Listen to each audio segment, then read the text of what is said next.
An international atmosphere and a mix of home country heroes. Led by Adrian Fernandez and Michelle Jourdain against the regulars of the NASCAR Busch Series and drivers from Canada and Belgium to compete in Mexico City. Here are the NASCAR Busch Series points coming into this race number 3 of the season, and all of the top 10 are here ready to race. Kevin Harvick with a 9-point lead on the season. Hi everybody and welcome to Mexico. Mike Joy with Larry McReynolds and Darrell Waltrip on a circuit that has been challenging, frustrating, car breaking, you name it. Yeah, well, I went out this morning, as you well know, you were with me, made a few laps around this racetrack. What makes this joint so difficult is flat. And so flat tracks means when you're going fast, you might slide off. That's where today's race is really going to be in the driver's hands. Two things, got to stay on the road course, got to keep it on the paved part, not the dirty part, and that hand on the shifter, take care of that transmission, because that shifting pole sticking up there, you can rip that thing right out in 2 laps. But Darrell, you talk about that, and you know there's nothing like experience on a road course. We have 8 drivers in this field that are making their very first NASCAR road course start. We have 5 drivers like Mark Goossens from Belgium making his very first Busch Series start. And you know what? A lot of these guys are starting at the front of the field. I think that's where it's going to get interesting, especially in the late stages of this race. Lack of experience in this field at road course racing. Yes, and Larry, the driving styles of the road course ringers versus the Busch Series regulars is quite different. This is going to be quite an event. We're ready to race in Mexico.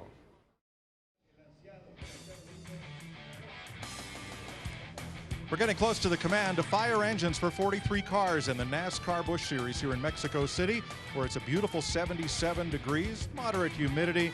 But look at the altitude. That's thrown these fellas a curve. Especially those engine tuners. They definitely had to go a little bit different route to tuning these engines because of that high altitude. Training, too. I mean, you know, you get short of breath here. Just coming up the stairs, it really takes its toll, so I can imagine driving a race car around here. Are you sure that's altitude? It could be age, but that's altitude. Beautiful sun-drenched crowd on hand for the 2nd annual running of NASCAR Busch Series trip to Mexico. Let's go trackside.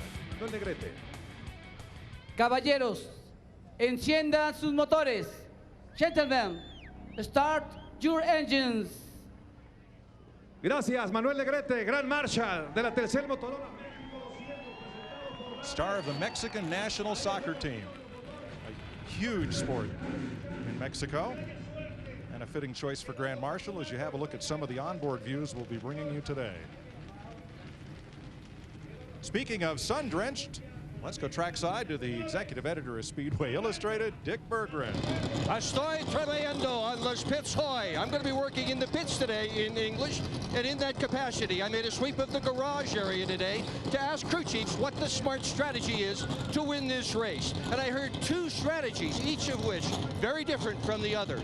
One of those strategies, be the first to make the last pit stop. Now, this is a 2 pit stop race, and if you're the guy that's first in for the last stop, everybody who pits behind you, well, they're going to be on track behind you. They're going to have to pass you in order to win the race. That's the most popular strategy. The other strategy, pit late for tires. Fresh tires are faster. Maybe the faster car will win. I don't know which of these 2 strategies is going to work out best, but if you stick around with us this afternoon, you will. Let's go to Jeff Hammond. Well, Dick, you guys keep talking about strategy and what the crew chief's got to do, but I think Darrell Waltrip has started the thing off right about how the drivers have got it in their control.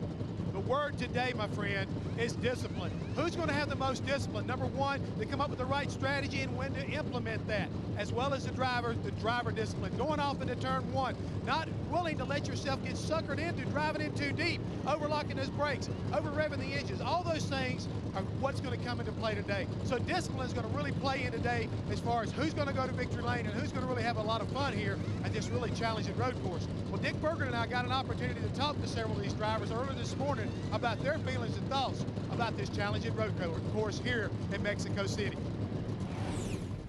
I'm starting on the pole, but I got 42 other guys behind me. They're like dogs with hand grenades in their mouths, so I'm gonna have my work cut out for me, but I think I got the car to do it. We've got some road race aces out there, Adrian Fernandez, Boris said, Ron Fellows, so it's going to be a tough race out there today. I'm looking forward to it, though. The Lowe's Chevrolet's pretty good, and hopefully we can just have a good, solid, easy run in the top 10 for most of the day and then go race them at the end. Well, it's been pretty adventurous since we got here. You know, you get you get good down at that end, and then you mess up down at this end, and you can't.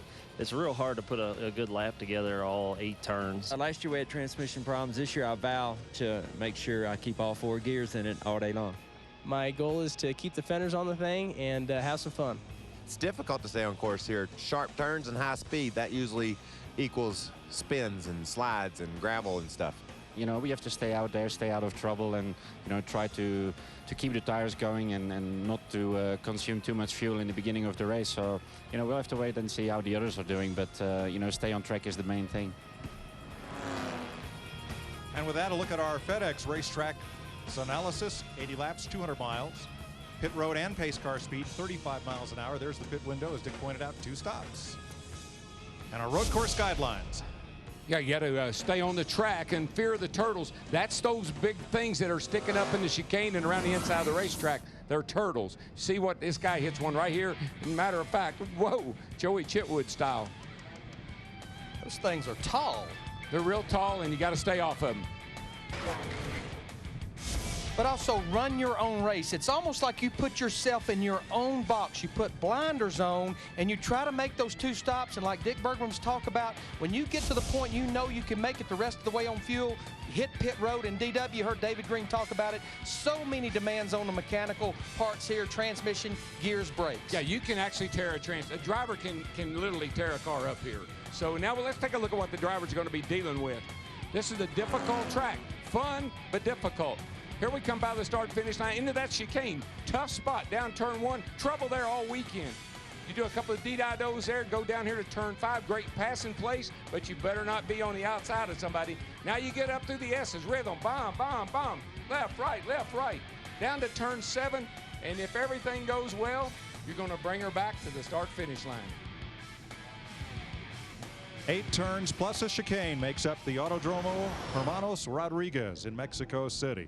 Darrell, with the difference in styles, road race drivers like to be fast out of the corner. Stock car racers like to charge into the corner. Is this recipe for mayhem? Oh, it can be. Technique. Road racing is all technique. It's about getting the car stopped while it's still going straight. Brake and shift while you're still going into the corner, off the brake and on the gas. Stock car drivers like to drive in the corner real hard. Drive down in there and pour it in there, and that's when you get in trouble on a road course. Larry, last year, pole sitter and race leader Jorge Getters was fine until he came in to make his pit stop. Well, we saw this race won and lost on a lot what happened on pit road. Mistakes of drivers getting on pit road, not being able to get into their pit box. This pit road is very tight, but just like driving this place is a technique, calling this race is a technique from a crew chief standpoint. Like I was saying earlier, you get in your own box, you run your own race, you're trying to do this race on 2 pit stops only. The field rolls out from the grid and through the chicane on their first of 3 pace laps. Now we're ready to race in Mexico City. From Mexico, 8 drivers in the starting lineup of 9 that attempted to qualify, and add to them Canadians Paul Tracy and Ron Fellows, and Belgium road racing ace Mark Goossens in a Robert Yates car as the foreign-born drivers in the field. Let's show you our Prilosec starting grid for today's race.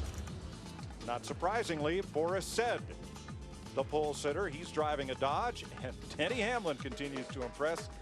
He's on the outside pole, Johnny Sauter, and the hometown hero, Adrian Fernandez. Yeah, let's see if we can talk to Adrian on the radio here.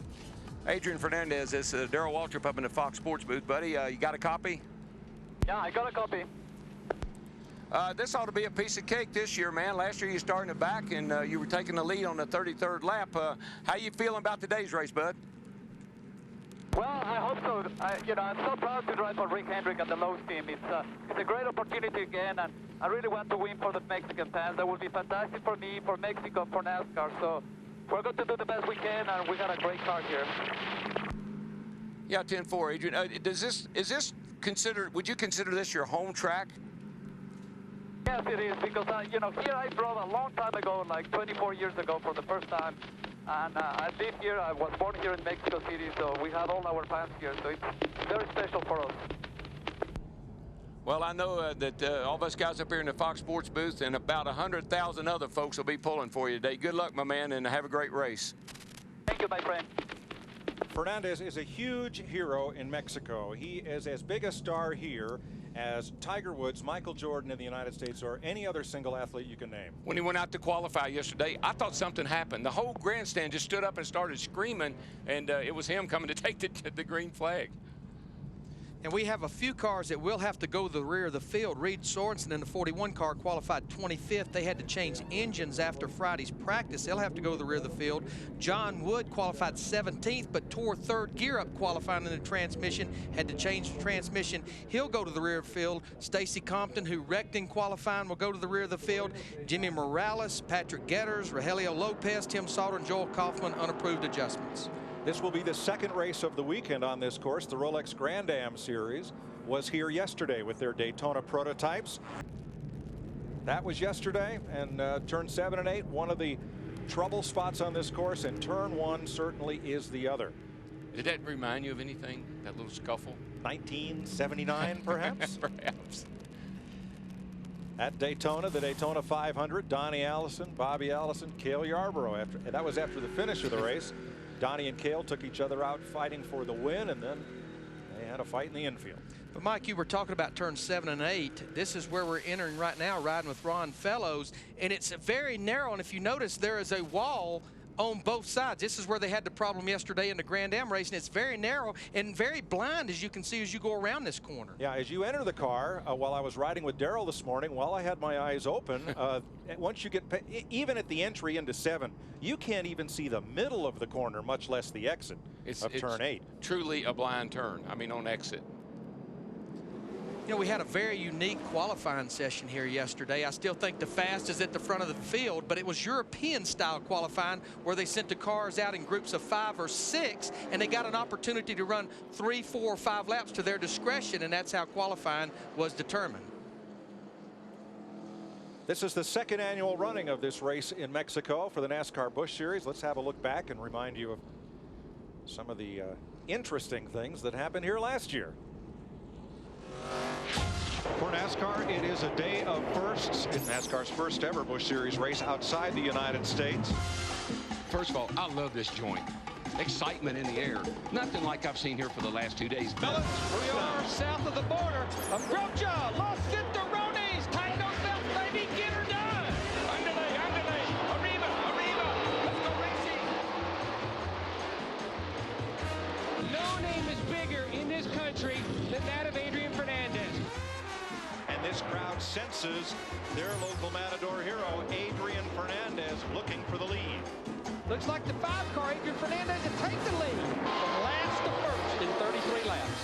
And here comes Harvick, pounding on the outside. He's going to go all the way to second place.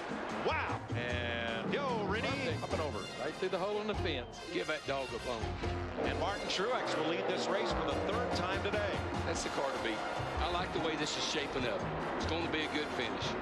Martin Truex Jr. wins the first NASCAR point race in Mexico. Scorching them babies.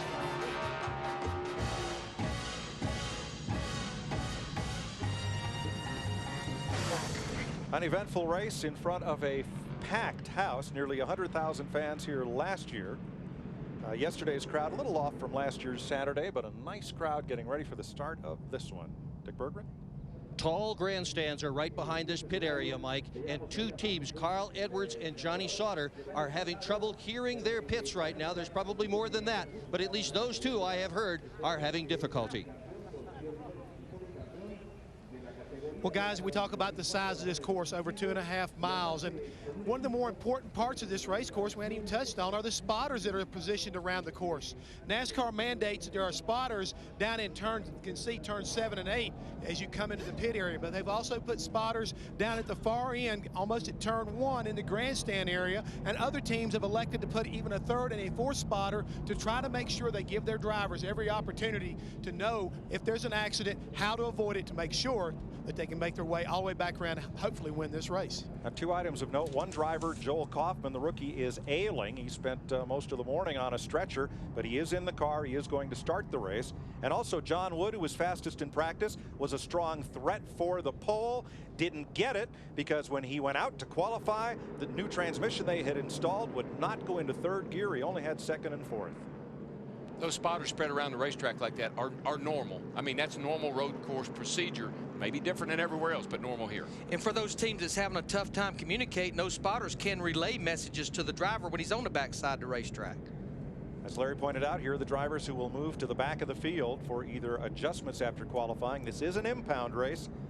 The cars were impounded right after qualifying, so there were adjustments made. And of course, Stacy Compton in a backup car after his crash. That 41 car there, Breed Swanson, he was a strong contender here last year and got spun out over in turn 5 racing with Stanton Barrett. And you can finish good from the back. It's just a challenge. Last year, Adrian Fernandez, who finished 10th, had to go to the back of the field at the start of the race because of going to a backup car. And remember, on road courses, all the restarts are single file. So if you come in the pit early, you're going to start 34th, 5th, 6th, somewhere back in there. All right, they're coming around the Perotada, the banked curve, turns 7 and 8. DW, we're south of the border, just like a year ago. Approacheson, Los Centrotes, Fletra, Atraves, get her done! Boogity, boogity, boogity! Let's go racing, boys!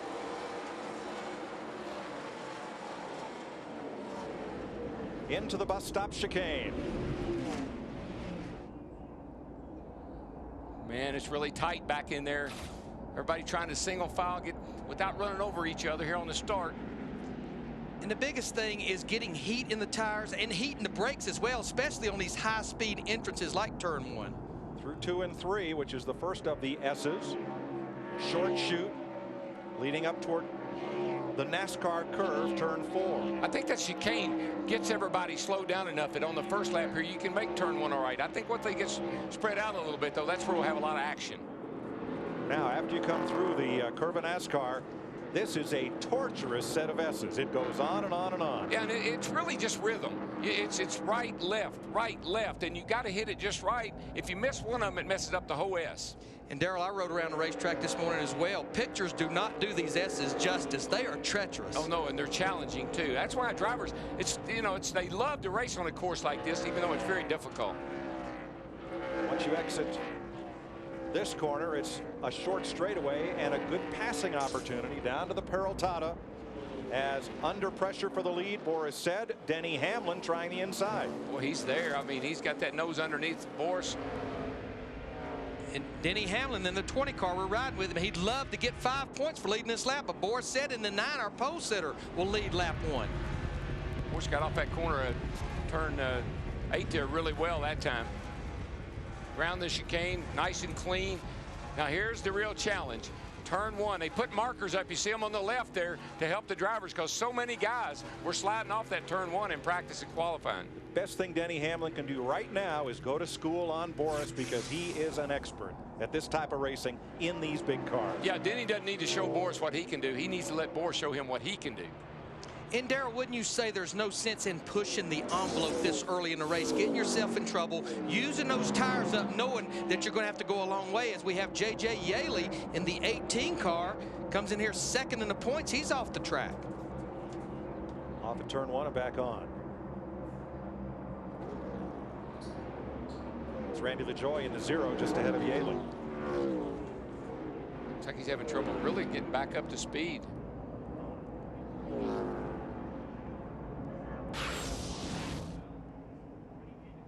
There he is off on the right there, right after turn 1. I got to believe he probably just got loose coming around turn 1 and slid off to the right there.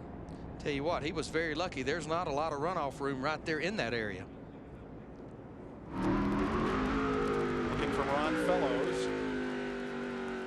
Paul Menard just ahead, and Menard and Yaley get together. Looks like he tried to exterminate him. Did a pretty good job of it. 2 laps complete, Boris said. Denny Hamlin, Adrian Fernandez in 3rd. John Sauter, Mark. Just watch those cars go through there, Mike. Love it. A lot of those guys are saying they can run that wide open. I don't believe you can do that later on in the race when the tires give up, but right now they are flying through that chicane. And that really sets you up for turn 1 down here and whether you're going to be able to make a pass or not. Fernandez there in 3rd. In the lowest 57, Johnny Sauter right behind. And here is Kyle Busch in 8th. And He's closing in on Jamie McMurray. This is a funny turn, turn 5. You need to go a late entrance into that turn, but it opens the bottom up for somebody to drive in under you and slam into you. So you really got to respect the guy in front of you and the line he's trying to run. And curb hopping here will do you no good at all. Those curbs, all they'll do is throw the race car completely out of bounds. Well, and you can bend the valence on the front, lose some of your aerodynamic downforce. So you got to really be as precise as you can. And really, as our key said in the opening of the show, keep it on the track. This is where Ron Fellows, who's in that white Kevin Harvick car, said was a great place to pass, getting a launch out of the S's to come around the stadium at turns 7 and 8. And Menard is distancing him just a little bit now. And the guys are all running real low in turn 7 and 8 this year. Last year they said they could run out a little wider, but they just don't find the grip out there this year that they had last year. Got a little harder tire on the front of the cars than we had last year. And definitely I think the racetrack is different. Plus, I mean, it's hot here today. You saw 77 degrees there. This track is slick. It's a hot 77 degrees. It's dry, and that track temperature's got to be way up there. This is riding with Ron Fellows in the 33 car. We saw him a while ago. Right now, he's running in the 10th position. Funny grip on the steering wheel. Look how he wraps his fingers around the spokes in the wheel. Don't see that very often.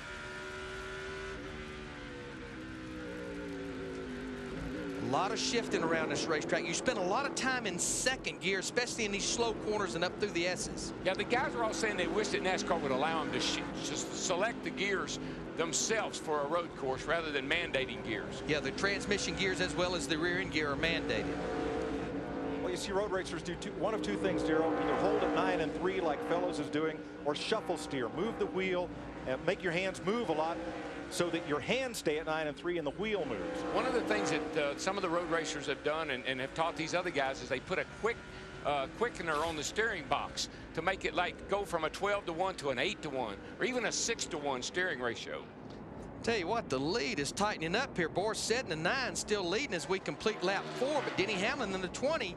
I tell you, this is pretty impressive. It was impressive for Denny Hamlin in that qualifying run yesterday in the 20, but impressive that he's staying up there with Boris said. Whoa, big blow up there is Stacy Compton. Not a good weekend for him. Kingsford Charcoal Ford. He backed it into the wall in qualifying. This is a backup car. And a lot of water and whatnot coming out the pipes. Yeah, that's going to bring out a caution because that's fluids. Now, the way the caution is displayed here is two different ways. If it is a local incident, which right now this is, the corner workers will wave a blue flag saying there is a problem ahead of you. If at the start-finish line the caution flag is waved, then a yellow flag will be waved all around the circuit. The scoring loops will determine running position, and the whole field comes under the pace car. So the blue flag in road racing, that's often used as a passing flag. Here it's used as what road racers would know as a local yellow. Just local incident. We're not under caution. Just be careful. Now, we do have the full course caution at lap 5. This is a little early for pit stops. Again, we want to get to that window. We're running the race backwards, but there's no question a lot of the guys at the back, I think you're going to see them coming to pit road, Jeff Hammond. That's right, Larry McReynolds, and right now we're going to take a look at the 64 car, Jimmy McMurray. They were talking early on. If they got an early caution around 8 to 10, they would gamble, come down pit road early and try to get out of sync so they could get advantage. Like Dr. Dick Berger said earlier, trying to get their own little synchronization, their own pit strategy going is important here today. Now, Larry, explain this. We're running the race backwards. Yeah, as we saw in the beginning, you can run about 35 laps on fuel. This is an 80-lap race. That basically means if you get to lap 45, you want to make sure you make your final pit stop then, and then about lap 10 to 12, like Jeff Hammond was saying, that's when you want to make your first pit stop. The gamble is how many cautions will we have? Based on last year, we'll probably have plenty. Yeah, if this goes to 3 or 4 caution laps, some of the guys in the back will come in. First caution of the day. You're watching NASCAR Busch Racing on Fox, presented by Chevrolet. You know, I think, Darrell, that a lot of teams, like as I mentioned, lap 10, if you can make your first stop by lap 10 to 12, knowing you can make it to the end on one stop, I think these guys are going to be banking on cautions. I think we'll see a busy pit road, and we may see, I think it'll either be 4 tires or fuel only. You don't really see a lot of 2-tire stops at a road course. What I see is a lot of speedy dry down and nobody driving through it to work it in or. Now, you don't want to, you know, your tires are hot. Yep. When you ride through that stay dry, I mean, I've had guys tell me it'll ruin a set of tires. Wow. And NASCAR's hollering at you, we want you to drive through it, and you're saying, not me. Get the blower out. See Denny Hamlin in the 20 car. He peels off as well as Adrian Fernandez. Looks like Boris said is going to stay out. Even in the pit lane, Mike, or stay dry everywhere. Yeah, I mean, that tells me that NASCAR's told them they're going to be one to go next time by. There's Adrian Fernandez in the 57 car. Jeff Hammond, 4 tires and full of fuel. 4 tires and full of fuel is exactly what they were looking for. The car was just a little bit tight. They're going to make a little bit of an air pressure adjustment, Larry, but that's about it. Otherwise, he's happy with his race car. Dick Berger. Denny Hamlin, who qualified second and was running second, has pitted. The car is running hot, 230 degrees. They have just pulled 2 pieces of tape off the nose. It's also pushing. They're going to try to adjust for that. And radio problems for Hamlin. He'll rejoin the field in the back of the pack. Almost a collision on pit road. Almost nailed it. And another one as Clint Boyer pulls out and the 32 of Jason Leffler pulls in. Another near miss, and Leffler's not in his pit box. So they've had to stop, roll him into the pit box. They may have more trouble than that on Leffler's car. Hey, Mike, on the Hamlin car, if the thing is pushing already and they had to take tape off the nose, Larry will tell you this, that that's going to lose some of the downforce on the nose. That's going to really aggravate that push. But I'm not surprised you had to pull tape off as hot as it is. And when you're out there racing on a road course, you just do not get a lot of airflow through to the radiator. 13 cars came on pit road. Oh, there's the telltale sign on the right of your screen. And actually, running under caution, it'll actually get hotter. Because there's not enough air going through the radiator. And they have that overflow over there on the right side of the windshield where if the driver's not looked at the water temperature gauge, he'll look at that and see that and know there's a problem. You know why? Because drivers historically don't look at their gauges. All right, Jeff is in Jamie McMurray's pit.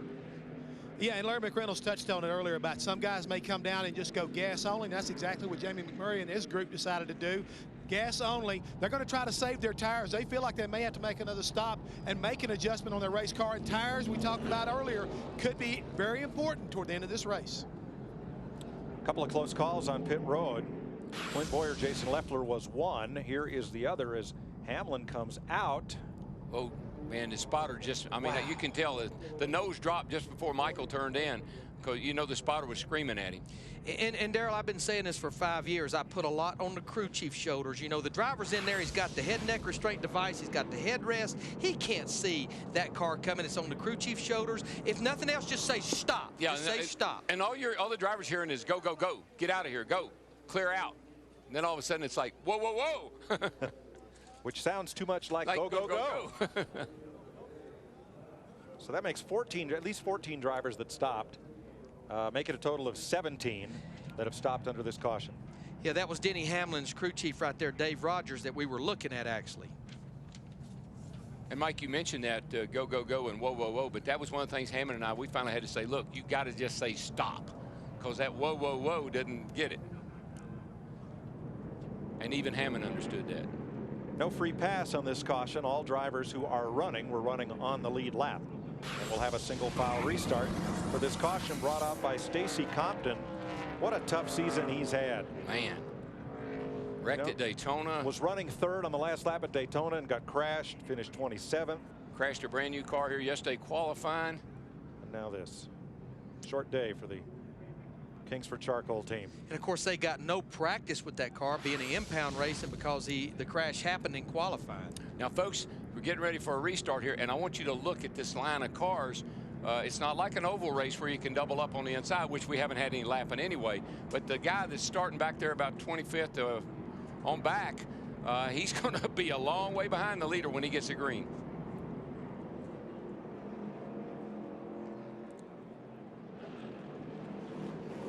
But it's real important for those guys that did not stop and change tires. We talked about how hot these tires are to really get those tires cleaned off or you'll spin them on this restart. And that's why you have to weigh, Larry, between do I come in or do I stay out? because do I want to restart in 25th or do I want to restart up here near the front? All right, 7 laps will be completed in the Telcel-Motorola 200 presented by Banamex as the green flag waves again. Now, how about those first two up there? We got Boris Said and Mr. Goosen. The Goose. The Goose may be loose. Mark Goosen's from Belgium, driving for Robert Yates in the City Financial Ford. We got Getters up there. Kyle Busch up to 3rd. Jorge Getters in the 66. Now, talk about strategy. I think what happened is Ashton Lewis Jr. in the 25 car and pretty much Danny O'Quinn Jr. in the 50 car. I think this was at their window to make it a one stop. When we got the green flag, they hit pit road and topped it off with fuel. You can still do that, Larry, because you're still only going to be about 20 seconds behind the leader when you get back out on the out on the racetrack. So that's not a bad strategy. Coming up to turn 4, Adrian Fernandez makes the pass on Randy LaJoie.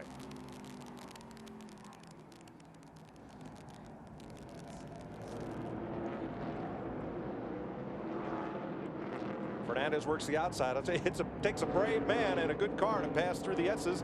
John Wood battling Mark McFarland. Wood takes the spot in the 47. Saw John get up on the curb there and just how high that car jumped up off the ground. Second place, Goosen's trying to hold back Kyle Busch. There's Paul Menard right there with him. Jorge Getters, who sat on the pole here last year, running right in that pack in 4th.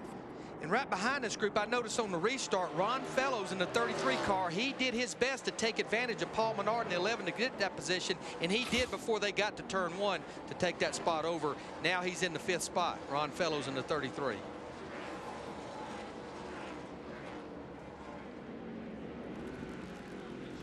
You're riding with Fellows. We're not sure what that is on the hood of his car, except that it's an emblem of Kevin Harvick Racing. It's a smiley face with a wink in flames.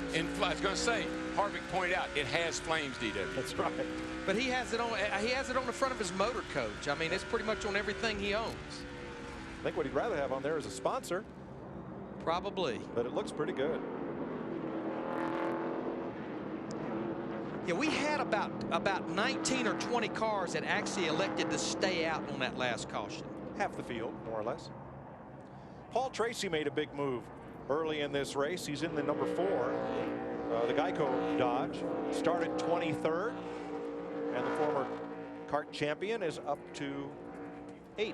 He's doing it. You know, I really am impressed with Paul's efforts in the Busch and the series this year. He was great at Daytona. I thought he did an outstanding job for a guy that, you know, not a lot of drafting experience. Got to look on the inside there by Kyle Busch.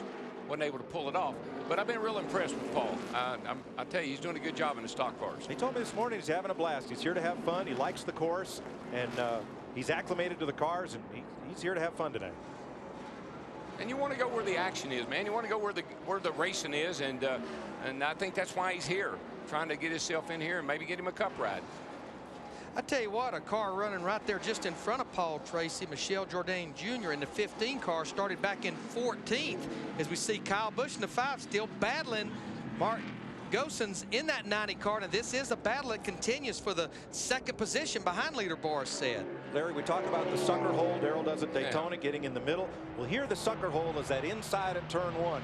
You get down there, but you got to turn the car so tight. I think, Darrell, that's a hard place to try to pass. Turn 1, and then again right here where they are right now. It's just a real wide entrance. See how far out the 5 car went? And here comes the 66 of Getters looking underneath. So it opens the door for trouble, right, Dick?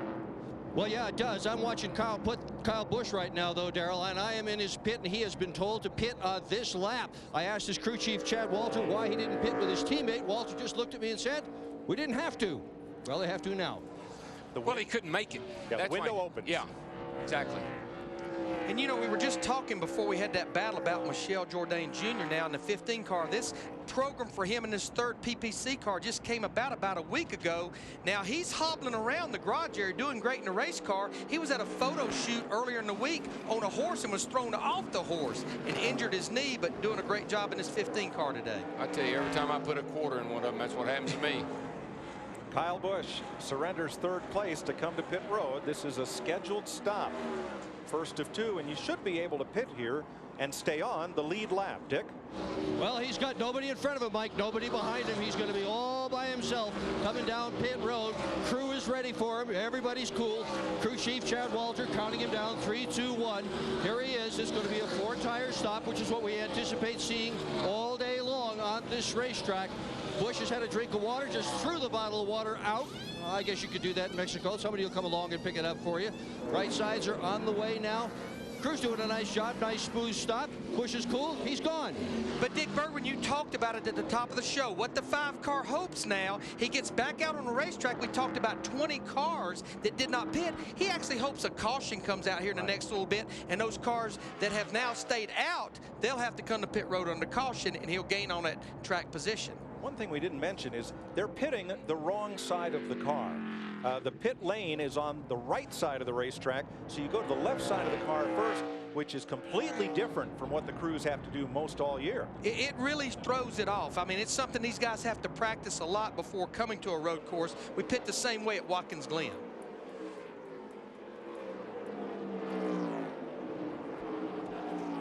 Adrian Fernandez, after that stop, in 19th position, 14 seconds off. And here's Denny Hamlin working past John Woods, Clorox Ford, trying to move back up through. Now, they're definitely getting the advantage, even though it was only 5 less laps than on the tires of the other cars. But they're definitely getting an advantage because, remember, all the cars had to start the race on the cars they qualified on yesterday, which had a heat cycle and some laps on them. That's just a great top 10, though. Look at the names in the top 10 there, the rundown. Sid, Gosen, Getters, Fellows, Menard, Jourdain, Tracy, Contreras, and an Andretti. What a group. Fernandez inside of Mark McFarland, the rookie, who is one of the drivers contending his first road course start ever. And that chassis Mark McFarland is driving, the 88 car there, Junior Motorsports bought this from DEI. That's the chassis that went to Victory Lane here a year ago with Martin Truex Jr. McFarland behind Fernandez. Ooh, little locking up the tires, I bet you, right there with that smoke flying out. And 34 car was locking up there, getting smoking the tires. Easy to do getting down in that turn 5. Carlos Pardo, and Fernandez takes advantage on the outside. Moves up on Jamie McMurray in the 64. I like the way Adrian's car looks. It's really accelerating nice. Car looks like it's handling good. Could be bad news for these guys with the pit strategy they've already employed. We know their goal probably right now is be on pit road one more time and one more time only.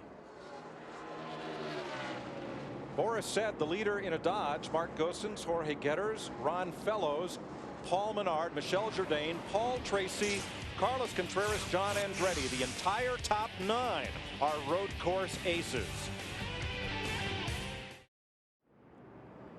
Welcome back to NASCAR Busch Racing on Fox, presented by Chevrolet in Mexico City. Business has picked up. Jamie McMurray and Adrian Fernandez have had a little bit of bumping and shoving that has ended up in both cars going off the course and coming back on. And not without damage, we might add. There's Adrian's car. And as you can see, both corners of the front end there are all bent in. That's not going to help him any. Both cars pitted under the first caution and were working their way back up through. Fernandez had fresh tires. McMurray did not. His pit stop was for gas only. But we don't see any smoke. That means the fenders aren't rubbing the tires that much. But these two guys, they were getting after each other here a little bit before they actually put each other out of business. McMurray's on pit lane. Here's the first of it. You see McMurray, he's loose. He's loose up in front of Adrian, and Adrian gets a little run on him right there and knocks him sideways. Doesn't spin him out. But then later on, that's Jamie. He got up on the turtles, and the car got loose with him, and he couldn't correct it. Yeah, so that was not any kind of retaliation. What did you say at the beginning of the show? Beware of the turtles. Beware of those turtles. So they're off in the runoff area at turn 1, and it took them a long time to get back on course. There's McMurray going. And they end up way over here in the runoff area of turn 1. Now, took them about 15 seconds to get back to the racetrack. Jorge Getters comes to pit road. Dick Berger. And Gator's just one of the real veterans at this racetrack, Mike. He has run here for 10 years in Busch competitions, Formula cars, prototypes. He has won here 3 times. He's got the veteran Newt Moore on his box calling the shots for this automobile. This could be a very nice strategy. He'll have plenty of fuel to make it to late in the race to take that second pit stop, and pretty decent tires as well. Mark McFarland is in as well to make a stop. Scheduled pit stops under green. Yeah, I just wanted to stress that even though it's under green, even though it's early in the race, these are all scheduled stops, because now these teams know, regardless green or caution, they can make it to the end of the race on one more pit stop, which is very important. But Jeff Hammond, I think there was a story with Adrian Fernandez in the 57 car strategy. Yes, there was. I got a chance to talk to some of the guys after they made that first pit stop, and there was a little bit of miscommunication right there. They actually wanted Adrian to stay out. He wanted to stay out, but it's just like I say, they couldn't make the decision quick enough, and he wound up following Denny Hamlin down pit road. They got back here in that traffic. They got some damage to the car, but again, talking to the crew members right now, Adrian said everything feels okay. They're going to try to stay out, but right now they look like they're jumping up and getting ready up on the wall. They may have a problem, guys. Well, I think the front end is tore up so bad, Jeff. He's running about a second off of what leader Boris said. He has lost all the downforce in that car, and very well the tow out could be knocked out. Second place car on pit road. That is Mark Goossens, the road racer from Belgium, who is in a one-race ride for Robert Yates. That's number 90. And one of the things I think is difficult for some of these guys on these one-offs is making pit stops, getting in your pit box and knowing exactly how to get in and out of the pits. Jason Keller, the Mikosuki Dodge, in as well. And Darrell, now that we're 16 laps into this run, we know you can make it on one more stop from here. If I'm Boris Said, Ron Fellows, Paul Menard, Michelle Jourdain, I don't know that I'm going to be very much longer before I come to pit road, because the worst thing can happen, we talked about it a while ago, is get a caution now, and you have to come to pit road. And Adrian Fernandez in the 57, he has made a pit stop. Pulling out the fender, Jeff. Yes, they are, Mike, and trying to make sure they get all the fenders away, get a little bit more downforce on the front of the car. You see the tire carriers, tire changes working, trying to get everything pulled away, and Adrian Fernandez is away. Didn't see any other kind of problems right there, so hopefully they can make this car better for him so he can make his way back up toward the front. Yeah, I mean, Larry, you're exactly right. And as a driver, you're sitting out there leading the race, and you don't want to give up the lead. You know, I'm happy, my car's good, I'm leading the race. Why would I pit? But it's strategy, man. You got to have that road course strategy. Boris knows that as well as anyone. But I think what happened a while ago with Adrian Fernandez, what those guys didn't like, they didn't want to put him back there in the middle of all those cars. It ended up getting him in trouble. Ron Fellows in the 33's on pit road, but he's not at 35 miles per hour. Looks like he may have a problem. Car appears to be out of gear and coasting in. Yeah, he's looking for a way to get it behind the wall, I think. Yeah, we know he's not out of fuel at only 17 laps, but we're hearing that he has no power to the engine. But Ron has had no luck here. Fellows, a mainstay of the Chevrolet Corvette International Road Race. Wide open. Hold it wide open. Try and get it around. Still Ron Fellows' radio, crew chief Wally Rogers.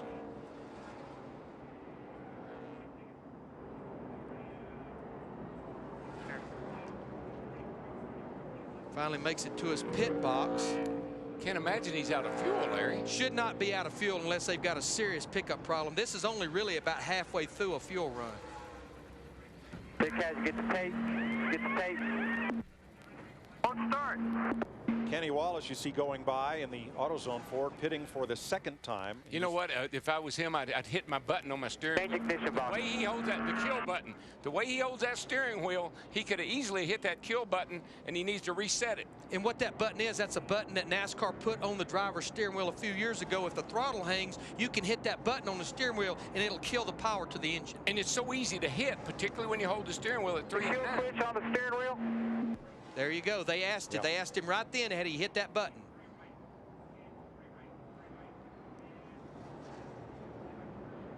A tough break for the... That light be on or off? The light should be on. They have a light that tells him if that button has been engaged or not, and they're asking him, is that light on or off? They've reached the end of the pit road. That's as far as the crew is allowed to push that car.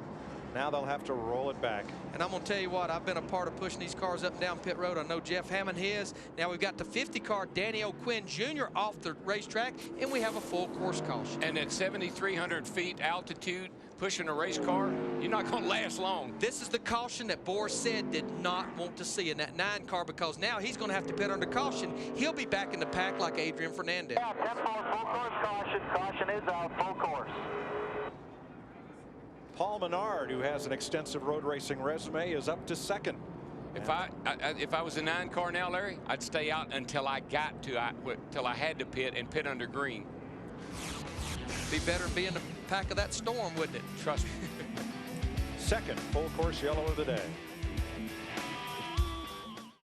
We're under the second full course caution of the day. This one for Danny O'Quinn, who has gone for a spin. The rookie running in his first road course race. Before said Paul Menard, Michel Jourdain, Carlos Contreras have not yet pitted. And the 9 is discussing just what we're talking about, whether to pit now or whether to stay in their window.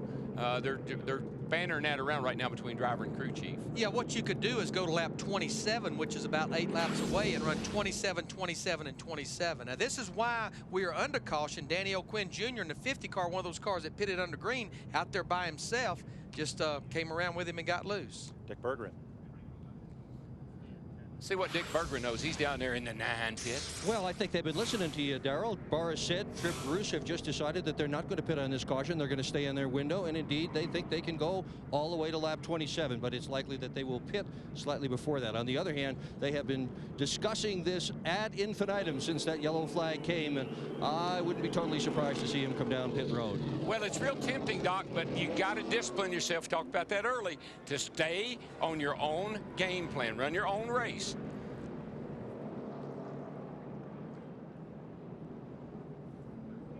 Said Menard, Jourdain, Contreras. All road racers. Paul Menard has won some Trans Am races. He's competed in open wheel, and now he will come to pit road. And the 57 is Adrian Fernandez, who was a lap down. He is going to get the free pass. He was the first car 1 lap down. So he will pit with the lead lap cars. This is a little different than oval track procedure. He'll pit with the lead lap cars, then go up next to the pace car and wait to be waved around when they get the 1 to go sign. Yeah, it's really odd because they give him the wave him around when they're coming to get to green. So you really don't get the advantage of closing all the way up to the back. But you will get a lot of distance on the race leader. Right. And you'll be about half a lap down when the green waves, which is a lot better than where you were. Oh, yeah. Yeah, it's just they don't give him enough time to catch all the way up. Michel Jourdain is in the pits, the Roche-Franz car. That's a petroleum company here in Mexico. See Johnny Sauter in a 00, Carlin Contreras in the 14, who had not pitted. He makes his pit stop. Clint Boyer, Bernie Lamar, Michel Jourdain Jr. in the 15. And we listened in on Adrian Fernandez talking with his crew about what happened between he and Jamie McMurray. How's that driving now? How's that driving now? It's not perfect, Dave. The fuel wheel is not perfect, Dave. The fuel wheel is crooked. That did really hurt my hand, but I'm okay. I think it's okay. It's a little bit weird when I turn right. And Darrell, when he says the steering wheel's crooked, they have the spoke straight across. And we talked about it a while ago. When he probably hit those wheels, it probably knocked the toe out, which affects the handling. And of course, a golden opportunity to get in here and work on it. And he's not out of this thing by any means. Several incidents already today, only 2 caution flags. Let's have a look in this Visa race break. And what's happened on the track today on this 8-turn road race course. Lap 5, Stacy Compton driving a backup car after crashing in qualifying, goes up in smoke. Pretty good oil down, and then Jamie McMurray hops the turtles in the chicane, comes back in track right in front of Adrian Fernandez, and they go off agricultural racing. J.J. Yaley off the bumper of Paul Menard. Went around, no caution for that one. Yaley recovered. And there is Yaley on track. Tell you what, he's made a nice recovery. We saw the spin. He was one of the cars that pitted back on lap 6, and now he's up there running in the 6th position, anticipating he only has to make probably one more pit stop. Nice recovery. This has been a Visa Race Break. Whatever life takes Visa. He's got the car banged up a little bit. All 4 corners showing a little wear there, but the car must be running good to get back where he is. Tell you what, you see the car right behind him there, Reed Sorensen in the 41 car. Remember, he had to start this race at the rear of the field, made his pit stop as well back on lap 6. He's up in the top 10. I'd put a little money on him. He was pretty good here last year. I think he could have won this race, hadn't had an altercation over in turn 5. 19 cars pitted under this caution. Restart single file. I love this road course racing strategy. There's Rusty Wallace, the owner of the 64 car, driven by Jimmy McMurray. This is the Mac Daddy of all war wagons on pit road. Wow. It's got more seats on top of it than they got in the grandstand. It's got a killer stereo. It's got a big screen plasma TV. I don't know, you name it, it's got it. I don't know if it has anything to do with racing or not, but it sure looks good. Leave it to Wallace. They've got a little chrome on it. He will not put flames on it, though. He told me that. No. Right now, McMurray still on the lead lap, but he's the last car on the lead lap, back in the 35th position in the 64 car. Now remember, Adrian Fernandez, when the field gets to turn 4, he'll be waved around the pace car and be able to catch up as much as he can before the green flag waves on the field. So now Fernandez has just crossed the start-finish line as the field comes up on turn 7 and 8, and they'll be headed for green. And it'll put Fernandez about half a lap back. Now, Boris needs to get himself a little gap between he and the guy running second back there, Menard, right now, so when he comes on pit road, he doesn't get run over from behind. So I'm sure everybody knows what his plan is. But I like his strategy, Larry. If you didn't come that first time at 8 or 10 laps, this is the way to run the race. Yeah, I mean, they pretty much made their bed. Now they've got to stick with the agenda that they have now, and that's probably coming to pit road in the next 5 to 7 laps. Green flag, green flag, green flag.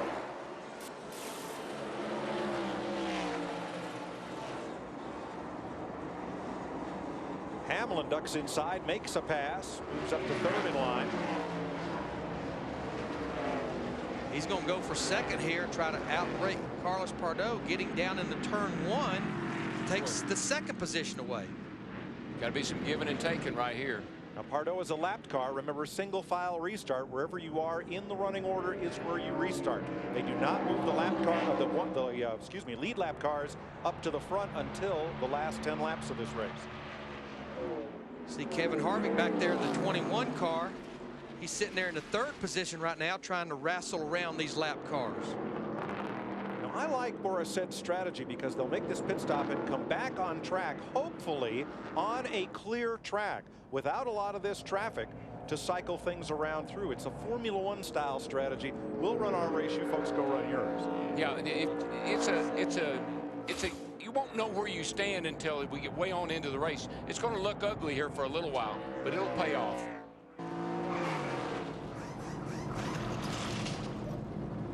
Next Sunday, NASCAR on Fox, Viva Las Vegas. Yeah, baby. Here's Harvick. Whoa, contact, Yaley. It's a little punch from Pardo. He almost tried to go into a hole that was not quite there just yet. Under braking there for turn 7. Yeah, the 34 car's got an issue with brakes. Every time we look up, he's got smoke flying off those front tires. So whatever's going on with that car is mainly brake problems. And look who's caught our leader. And he will probably make a pass on him before Boris makes his pit stop. Now, the first 10 or so laps of this race, Hamlin went to school on Borisset. Let's see how patient he is this time around. And just remember, these tires that's on Borisset's car, our leader right now, the 9 car, they've been on there since before qualifying yesterday. He had to qualify on them, and now he's still out there on them here at lap 22. Right, Larry. The leader's last lap was 3 seconds slower than his best lap. JJ continues to move up there in the 18 car. The 18 and the 20 are, of course, their teammates, so they both got great race cars today. That 20 car looks really fast, about like the 8 of Truex looked here last year.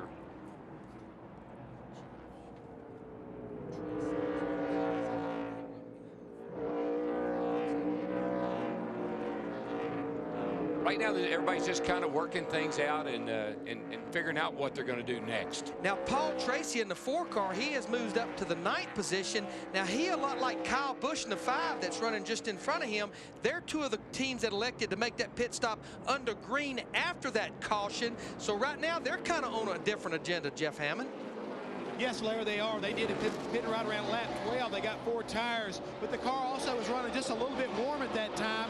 They elected to pull some tape off the front of it, and Paul said otherwise. Hey, guys, I got a pretty good hot rod right now, and he's making a pretty good run. But right now, Jorge Getters is all over the back bumper of that 4 car. Jorge in the 66 car, he's another car that pitted under green back on lap 15 for 4 tires. I think Paul Tracy's going to look back someday on his career and say, I wish I'd have moved down there with those NASCAR boys a little bit sooner in my life. Now, this is quite a battle right here. You see Kyle Busch in the 5 car. He just got by Michael Waltrip in the 99, and that's a battle for the 6th position right now. You see Ron Fellows in the 33. He's out there a lap down, had that ignition problem, power to the engine problem a while ago. Some of that locking up the tires again on the 34 car. Oh, Bernie Lamar. Whoops. Off track, Lamar. Young rookie driver there. Has been doing a great job. Yeah, he was running in the 19th position when this happened just a second ago. And we heard in the opening, you know, he said, all I want to do is stay out of trouble. We found a little bit right there. And we need to mention that Joel Kaufman in the 12 car is behind the wall. His transmission was leaking. Bernie Lamar just looks like he maybe just got loose. Yeah. We've been seeing a lot of cars. And look at Michelle Jourdain in the 15 car. Where'd he come from? I've got to wonder if Patrick Getters might have got into the back of Lamar. Whoa, Mikey, where are you going, dude? Take care of that old dream machine. He talked about slipping and sliding as he was talking to Jeff Hammond and Dick Berger. Yeah. Well, there's debris in turn 2, and we're not surprised after all that. And that'll put us under our 3rd full course caution of the day. It comes out working lap 25. Well, now Boris has got to pit. This is right in his pit window, so I'm saying he'll be coming to pit road. 3rd caution, Boris Said has led all of the first 24 laps in Mexico City. Welcome back to NASCAR on Fox. 3rd caution of the day. This one for debris in turn 2. Have a look at our Chevy drivers to watch. Denny Hamlin up for 2nd. Kevin Harvick, runner up here last year. He's in 3rd. J.J. Yaley in 4th place. That's a pretty familiar from last year top 10 there, with the exception of a couple of guys, but that's some of the same fellas that were up front right here last year. Pretty much all of these cars have made a pit stop. The only one that has not is that 9 car, Boris Said here, that sat on the pole and has led the first 25 laps. Interesting how things cycle around. Paul Tracy made that stop early on. I believe he stopped under green after we went back to green. No, he stopped and restarted 38th. Things have cycled around to where Tracy is now the 8th place car. Well, that's what Boris is going to have happen now. He's going to be back in about 38th when they go back green, probably. I don't know, though, Larry. What do you think? I mean, I'm not so sure some of these front guys won't come in, too. Yeah, I mean, you would still have to make another stop from here. So I don't know. Darrell, I just believe we saw what happened to Adrian Fernandez getting back in the pack, and the safest place, even though you may not like the tires you're on, is up in the front of this field. Yeah, I was just thinking about tires, and I'm not sure Jeff and Doc can maybe find out if tires are an issue or not. I mean, I know we're not having a tire problem. I just wonder if they're falling off a lot. Let's start with Dick. Well, Boris Said is going to be coming down pit road very shortly. He's going to take 4 tires, virtually no change whatsoever in his automobile. He likes the car. He's lost grip front and rear. That's no big surprise, given that he's run on the same tires since the green flag has dropped. No complaints about the race car. They're exactly on course. This is what they had planned to do. They didn't want to go too tight on their pit stop so that they would be threatened by running out of fuel. Jeff? Well, speaking of running out of fuel, the 41 car right now, Reed Sorensen, he's kind of watching things because he had a vibration that developed about lap 11. The vibration hasn't gone away, and to be honest with you right now, everybody at Ganassi are thinking we probably got an engine problem that may get worse as the day goes on. See Boris Said in the 9 hitting pit road. They'll get 1 lap to go to green. When they come to the line. Lonely. I'm Mr. Lonely. And you can see pretty much all of the other leaders staying out because, as we mentioned, here at lap 25 with 55 laps to go, you know, you've still got another pit stop to make, even if you stop here. This is Boris Said's first pit stop, though. I got nobody pitting with me, Dick. All be okay. Well, they're right on schedule, but the thing that's a bit of a surprise to me is this morning Trip Bruce, the crew chief, told me that track position was more important than tires. And here they have just lost a good bit of track position. They have a great pit crew going over the wall today. This is the same pit crew that pits Casey Kane's Nextel Cup car. So these guys are fast. They're going to do a good job for Boris Said, but he still will leave the pits way in the back behind everybody else. Jamie McMurray also makes a stop. It's McMurray's second stop of the day, but it is the first time that McMurray has stopped for tires. He was in for fuel only early on. Now, the reason they have stopped him here is because so many cars stayed out. The paddle man has the stop sign up. They have to wait till all the cars that stayed on the racetrack go by before Boris Said and all the other cars that pitted can go back out on the racetrack. So he's not really losing any time by being stopped there, but having to restart at the end of the line. Well, that line is 40 cars long. It's a very long line. Is Boris Badenoch good enough to get back to the front? What Boris said. Alongside Larry McReynolds and Darrell Waltrip, I'm Mike Joy, Jeff Hammond, and Dick Berggren. On pit road, we have a new leader, as Boris Said, has elected to pit under this third caution flag of the day. There's Denny Hamlin, who runs out front of Kevin Harvick, J.J. Yaley, Reed Sorensen, and Kyle Busch. Now it's cycled around to where 5 Busch Series regulars lead this race. I got a feeling Mr. Harvick is going to try his best to take advantage of Mr. Hamlin early on this restart. I don't believe he can do it. That 20 car is bad to the bone. I think it's a pretty fast hot rod. It could win this race. So Harvick's got his work cut out for him if he can get by him. Green. First to the road course ringers, Mark Gosens in 7th, followed by Paul Tracy and Jorge Getters.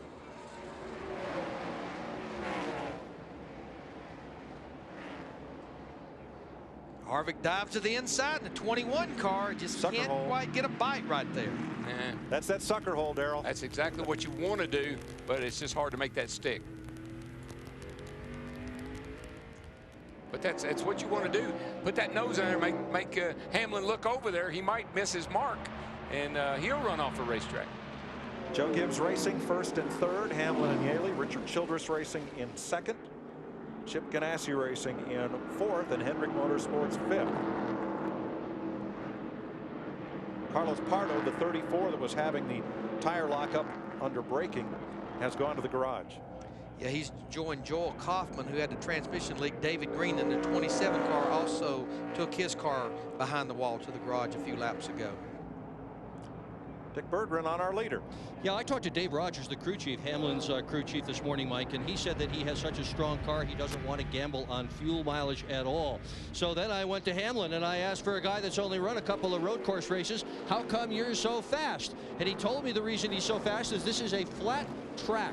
And if you look back at his record from 2005, he had the most success at places like Loudon and Phoenix, flat tracks. And my next question was, how do you think you're going to do today? And in all seriousness, he looked at me and he said, oh, I think we're going to win. We have the best car. Maybe he will. Well, he's backing that up right now, that's for sure. Well, I give him credit for one thing. He does have the fast car. I like the way that thing looks. Kyle Busch in the 5 car. And that's the way to make that pass. He had clearance on Reed Sorensen at the early part of the braking zone for turn 1. Yeah, and I believe Reed cut him a little slack, too. Reed remembers what happened to him last year here. He got spun out late in the race, so Reed's got a good car. We'll put a little block on the 33 car. That's Ron Fellows back out there after that ignition block. And right now, Ron Fellows is a lap down. He would love to see a caution flag. He wants to get it as early as he can where he can get the free pass back on the lead lap. But just remember, watching Reed Sorensen in the 41 car, Jeff Hammond was talking about it, they do have a vibration with that car. It's not unusual, Larry, on a road course. You'll warp a rotor. We use your brakes so much, you get them real hot, and then they cool off under one of these cautions. It'll warp up a little bit, and you'll get a little vibration in your brakes and up through your brake pedal, and it's real confusing as to what it is. Now, Adrian Fernandez crossed the line 31st last time by. in the lows 57. He's back on the lead lap, got the free pass under a prior caution. Hasn't been able to gain a lot of ground since. They have had that car in the pits a couple of times to reset the tow out. But you know, he came on late in the race here last year, and after having some issues, and I wouldn't count Adrian out. He's good on this track, and that car is good once they got it. I think they got it patched back up, good to go now. Whoa! Somebody ran through the chicane. Who was that? I think it may have been a 66 car. I think it was, but now, I think he ran through this. I think he blew the chicane. What NASCAR said in the drivers' meeting, Jamie McMurray raised the question: if you run through the chicane but don't pass anybody, what do you need to do? And David Hoots, the race director, said you need to slow down and give back the time you gained by shooting the chicane. Trouble. Danger, Will Robinson. Yes, danger, danger. Mexican road race, be careful. Johnny Sauter closing on the 10 of John Andretti. It's Michael Waltrip in the 99 car. This is a battle for 11th right here between Michael, who we're riding with, and John Andretti in the 10. Whoa, I think he may have cut him off a little bit. Put Andretti up on the curve in the RVs.com Ford. And Michael pulling away just a little bit here.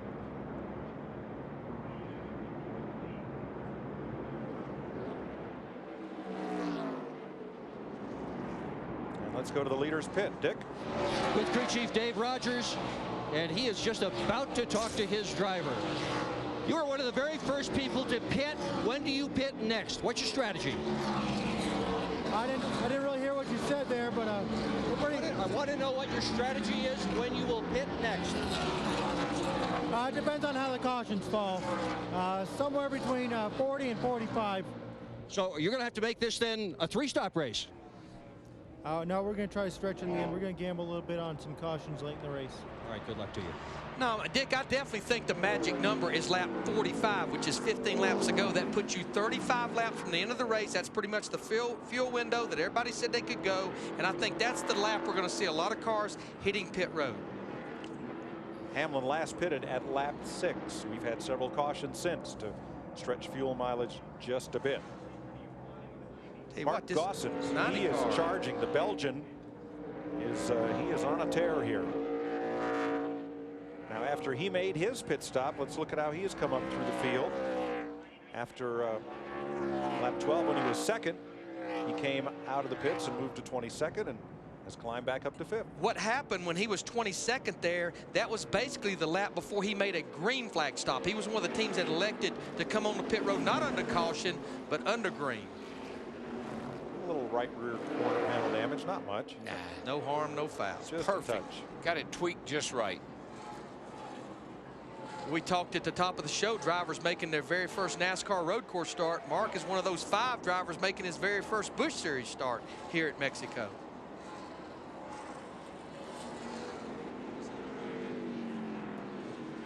The 27 car, David Green, is back out on the racetrack after some repairs. And 66, remember we said, thought he might have blown the chicane? He did. Didn't give back the spot. Got a drive through as he goes down pit lane. 35 miles per hour. Again, that was fully explained at the drivers' meeting. If you shoot the chicane and gain a spot, a position, you have to give it back before you come back around to start finish. Wave the driver by, and Getters apparently did not, so he'll get a drive through. And we need to update Boris Said, our pole sitter in the 9 car. He has worked his way back into the top 20 up to the 19th position. Right now, he is about 16.5 seconds behind our leader, Denny Hamlin, as we've got 49 laps to go in this race, plus 1 more pit stop for everyone. He passes Chris Cook in the Lausas restaurant, number 56. And keeps moving back toward the front. Jason Keller just ahead of him. Denny Hamlin, the Rockwell Automation Chevy, leads all comers here in Mexico City. Battle for the lead with 33 laps complete in the Telcel-Motorola 200 presented by Banamex as Kyle Busch goes after Denny Hamlin for position 1. Don't believe it's going to be a battle for long. That 5 has been coming, Larry. He has been picking them up, laying them down. In fact, we're 33 laps into this race. He ran his fastest lap of the race 2 laps ago. I say he's going to stick that nose right underneath that 20 car going down into turn 1. Michael Waltrip off course. Michel Jourdain went off just a bit ago. Here I come. Joel Kaufman returns to the race. Say, give me some room. Nope. Couldn't quite do it in turn 1. Caution. The yellow is out. That may be for this man. But it just hit right on the front. Yikes. We might get a radiator in it, I don't know. Michael Waltrip. Ruh-roh, the old Dream Machine is in trouble. Looks like a nightmare. What happened here, buddy? Hit the curb, hit the curb. Just same place that the 59 wrecked now in qualifying. Have you ever hit a tire wall? Oh, I'll tell you about it. It tears a car all to pieces. Well, and here's Michel Jourdain. Just prior, he is trying to miss Jason Leffler, who had climbed the curb and comes back out just about where he was. So no harm, no foul there. Scared them worse than it did him. A lot of road race courses have used tire walls for a long time because they're impact absorbing. But look what they do to the right side of the car. Okay, we're going to go to the garage with it. Fuel and tires. They need to look at TV. It needs more than fuel. It needs more than tires. It needs more than a radiator. You don't have a fuel cell and you don't have a radiator. The problem with tire walls as a soft wall is when the nose hits the first part of the tire wall, it sucks the whole car into the tires and damage ensues. Fortunately, not to Michael, but definitely to that car. Our producer Neil Goldberg passes on that the real Dream Machine in this case is Ron Fellows, this car, because he will get the free pass. That caution will make his dreams come true. There's a commercial there somewhere. I just know there is. You're watching NASCAR on Fox. 35 laps complete. In Mexico City, Michael Waltrip's Dream Machine has had a nightmare courtesy of the tire wall as he got into it really hard. We're 5 laps short of halfway. Time now for this week's State Farm Safety Report. Here's Jeff Hammond.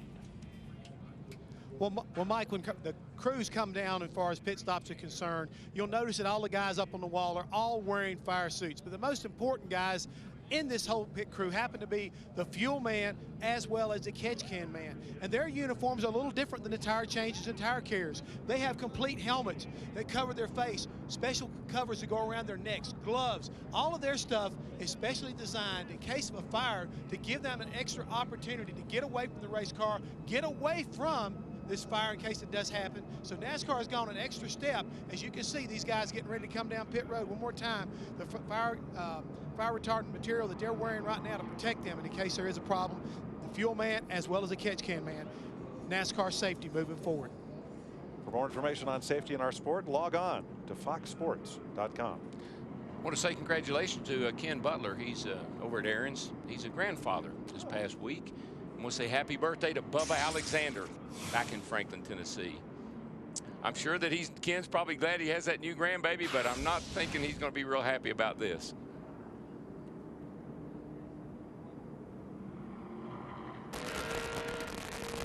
Just hit that curb and just loses it just for a second, and there's nowhere to go but right in that tire wall. And I see what happens there, Darrell. The right rear corner of the car catches the tire wall, gets sucked in, and when the tires stop collapsing, it launches the right front around into the rest of the tire wall. That thing is torn up. Yikes. So pit stops under caution. We'll recap those when we come back. Still under caution here at lap 36 of this 80-lap race. The free pass goes to Ron Fellows, puts him back on the lead lap. The pace car will wave him around when they get the 1 to go indication at turn 4. And Adrian Fernandez earlier got the free pass, but Jeff, is he okay? Mike, reports now are that maybe he's not. Adrian had radioed in earlier whenever he was talking to his crew chief, Peter Spinoza, that hey, my hand is hurting. During that crash, I felt like I may have hurt my thumb. Well, now he's called back in and said, guys, I think I've actually broke my thumb.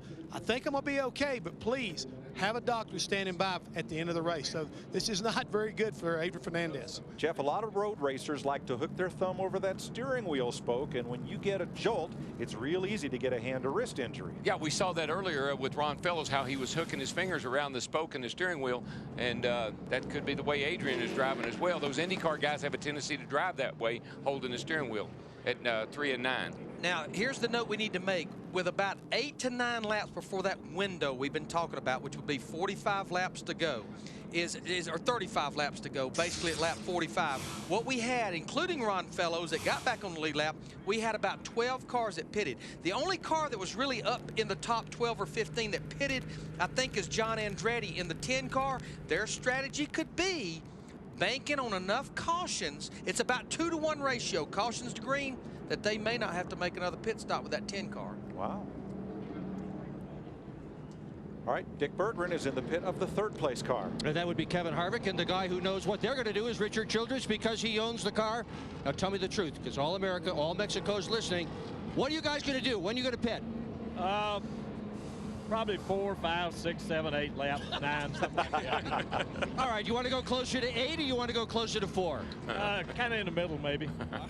Yeah, what it is, you got that last window that you're trying to get into, and that's what everybody's trying to do. There might be 1 or 2 cars that may pit right when they give the green, so we'll just see how it comes. Are you trying to be the first guy to make that last pit stop, Richard? Yeah, that's what everybody tries to do. All right, everybody's on the same program. Jeff? Mike, down here in the 41 car pit, again, of Reed Sorensen, they're doing the same thing. They're watching and counting laps down. Would like to get closer to lap 40, 44 to 45. But also the 2 car, which is a Richard Childress car, is thinking the same thing. Everybody down here that stayed out early on or made that early pit stop, they feel like they're kind of like playing a game of chess. And whoever hits pit road first, it's going to be real important that the spotters let the crew chiefs know they're coming down pit road. So be ready for a rash of pit stops around lap 44 or even when they drop the green on this next restart. Now, let's update you on our pole sitter, Boris Said. Remember, he was the last car to pit. He pitted back on lap 25, which was only about 12 laps ago. Now, he's made his way up to the 13th position. It appeared he was going to be on the agenda of going 27, 27, and 27 laps. But, Darrell, I would just have to call an audible on that. If I'm getting to that window that we've all been talking about, Richard Childress was talking about, come to pit road under green. Don't get burnt by that caution again. The magic number is 45. So come on 45, because I think it's going to get real busy down here on lap 45. More than likely. And cautions will probably get real busy about lap 70 to 80.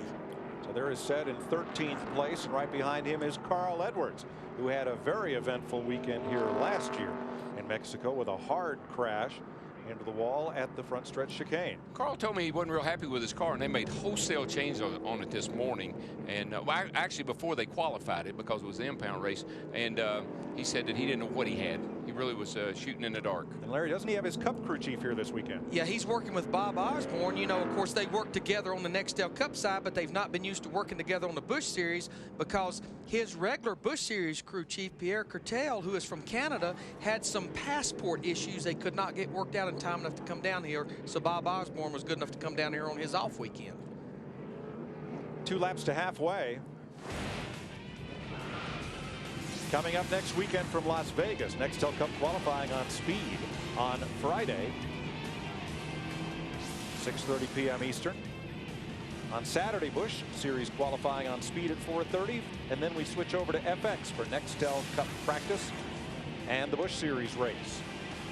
NASCAR race day, green flag edition on speed, ahead of the Las Vegas 400 on Fox. That's next weekend from Las Vegas Motor Speedway. Here's a guy that's trying to catch up to the back of the field, and he's going to have a pretty good shot at doing it. Ron Fellows, he got the lucky dog. He's coming around. He's going to be in 33rd spot in car 33, but he's going to be real close to being here for the restart. He got a good jump on him. They sent him a little earlier than they did the 57 car. Denny Hamlin, Kyle Busch, Kevin Harvick, J.J. Yaley. Green, green, green. 4 Busch Series regulars, then Mark Gosens, Reed Sorensen, John Wood, and Paul Tracy.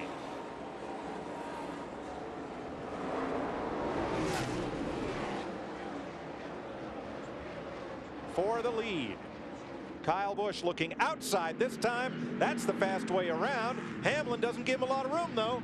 But he'll be set up for turn 2 here because now he's on the inside. But now they're side by side in the tightest part of the racetrack. And Hamlin was set up for turn 3, but too tight, couldn't hold the car. Who'll beat him to turn 4? Well, look at the guy moving in the picture as well, Kevin Harvick in the 21 car. He says, you guys go ahead and run side by side. I'll get there with you. Harvick's pretty good on the restarts here. He was earlier, but the 5 car was been the fastest car of this group, so he made the pass and he'll pull away. Playing with the throttle, you can hear him. It's hard to get power down once you've been on those tires for a while, so you got to really work. And a lot of these cars now have been on these tires for almost 20 laps, so they're really starting to slide around. And Fellows has caught the back of the field. He was the free pass car, and he's now on the lead lap, having a chance at a good top 10 finish here. Back in 33rd position, about 17.5 seconds behind our leader right now, Kyle Busch in the 5.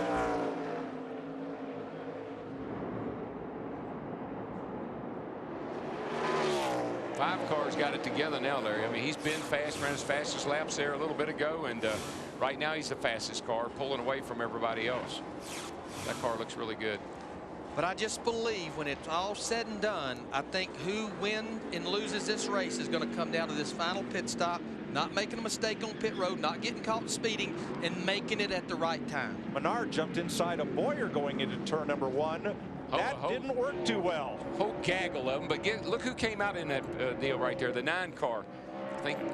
And John Wood. But that was Clint Boyer in the 2 car, who last time around was running in the 9th position that went around. Paul Menard had jumped to the inside of Boyer entering turn 1. And Boyer ended up, it looks like, off course. It's so tempting going down into turn 1. Stick that nose under the guy and run through there side by side, but boy, you better be trusting the guy beside of you. Well, give Kyle Busch and Denny Hamlin a lot of credit for pulling it off the right way. Here's what happened the wrong way as Boyer got spun.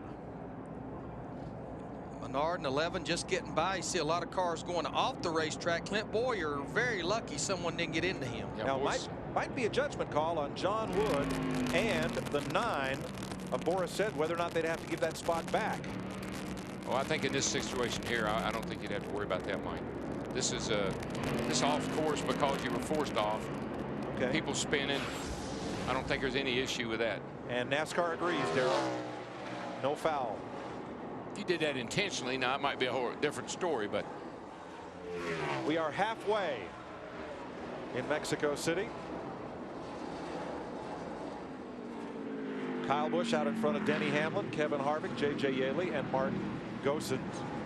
Congratulations to Scott Pruitt and Luis Diaz, who drove their Lexus Riley to victory in yesterday's 250-mile Rolex Grand Am sports car race. Jorg Bergmeister and Colin Brown finished second.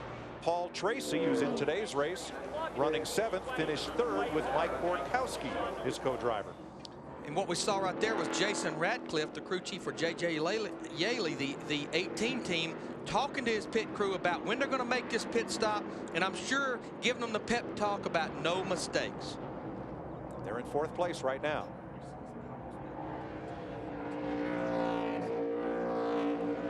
Those 2 cars of the Gibbses, the 18 and the 20, both have been really just solid all day long. Been right up there in the top 5 or 6. Doing a good job. Here's Ron Fellows. He's passed Aaron Fike. He's up to 32nd, right behind Danny O'Quinn and Michelle Jourdain. This is Jourdain just ahead of Fellows. I think Ron probably feels like this joint owes him a little something. Last year he got spun around about 5 different times, so now he's just got to take his time, work through some of these back cars here, and he's going to get a good finish. Yeah, he's going to have to be patiently aggressive, though. We're at the halfway point of this race, and right now he's 20 seconds behind our leader. He's got a look inside. Jourdain entering 7, trying to get a good launch off turn 8. He told us yesterday, if you can get a good launch right here, you can pass them high or low. You can get that run down this long straightaway. This straightaway goes forever. I love watching him snake through. Oh, there's somebody that blew the chicane. The 3M car. You know who that is? Todd Cleaver. Cleaver, yeah. But I think he gave back the spot if there was one to give back. Was he racing with the 25, Larry? Right now, yeah, they're racing for the 23rd position. Okay, Todd so Cleaver in the 06 and Ashton Lewis Jr. in the 25. he's slowing down, and he gave the spot back, so I think he's okay. Denny Hamlin, Kyle Busch ahead. These are the first two cars. And Kyle Busch has opened it up. Yeah, you can hear Hamlin now. He's used up his tires, Larry. He's going to be ready for a pit stop here pretty quick. Mark McFarland is off course for the second time.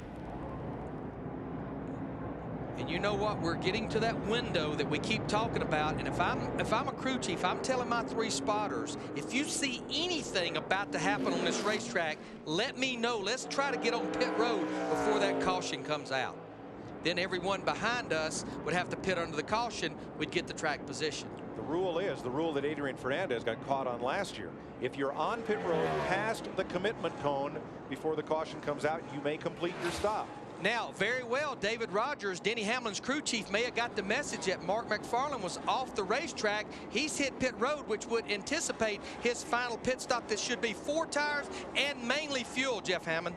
That's right, trying to get the fuel in. They're also going to make a little bit of a track bar adjustment. Not quite happy with the car. They actually brought the track bar up just a little bit.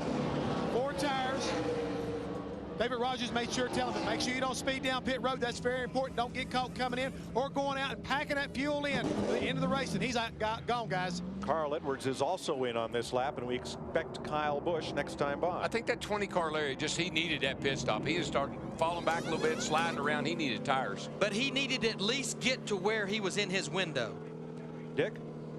Carl Edwards right now is on pit road, Mike, and they are jacking the right side of the car and holding it up in the air. Boy, he almost stalled it. Reason being to pack every possible drop of fuel in it. Now, he surely is one of the first to pit last, so this may be an advantage to Edwards if his fuel doesn't run out. Is it too early? Well, we're 38 laps to go. The guys based their fuel mileage off of practice. And right now, Darrell, the race pace is much slower than practice, so you're probably not using as much fuel. The other thing that you got to consider too, Larry, is the altitude. These engine tuners have really worked hard to get fuel mileage, but it's a little different here than it is back home where the altitude is not so high. Kevin Harvick and J.J. Yaley both pit here at lap 43. Kyle Busch stayed out. Jorge Getters is on pit road. Well, this is asking a lot right here to make it to the end. You're going to have some help. Jeff? Well, Kevin Harvick brings his Richard Childers, number 21, down pit road, also trying to pack this thing full of fuel. They feel like if they can get it full of fuel, Kevin can baby the tires the rest of the way. Really good. The car was good. Right about that time, the left rear tire changer falls down. A little bit slow on the right, on the left front also, but right front, that is. Car's now fueling. He's down and away. Clint Boyer is in as well on this stop. Adrian Fernandez in the pit lane.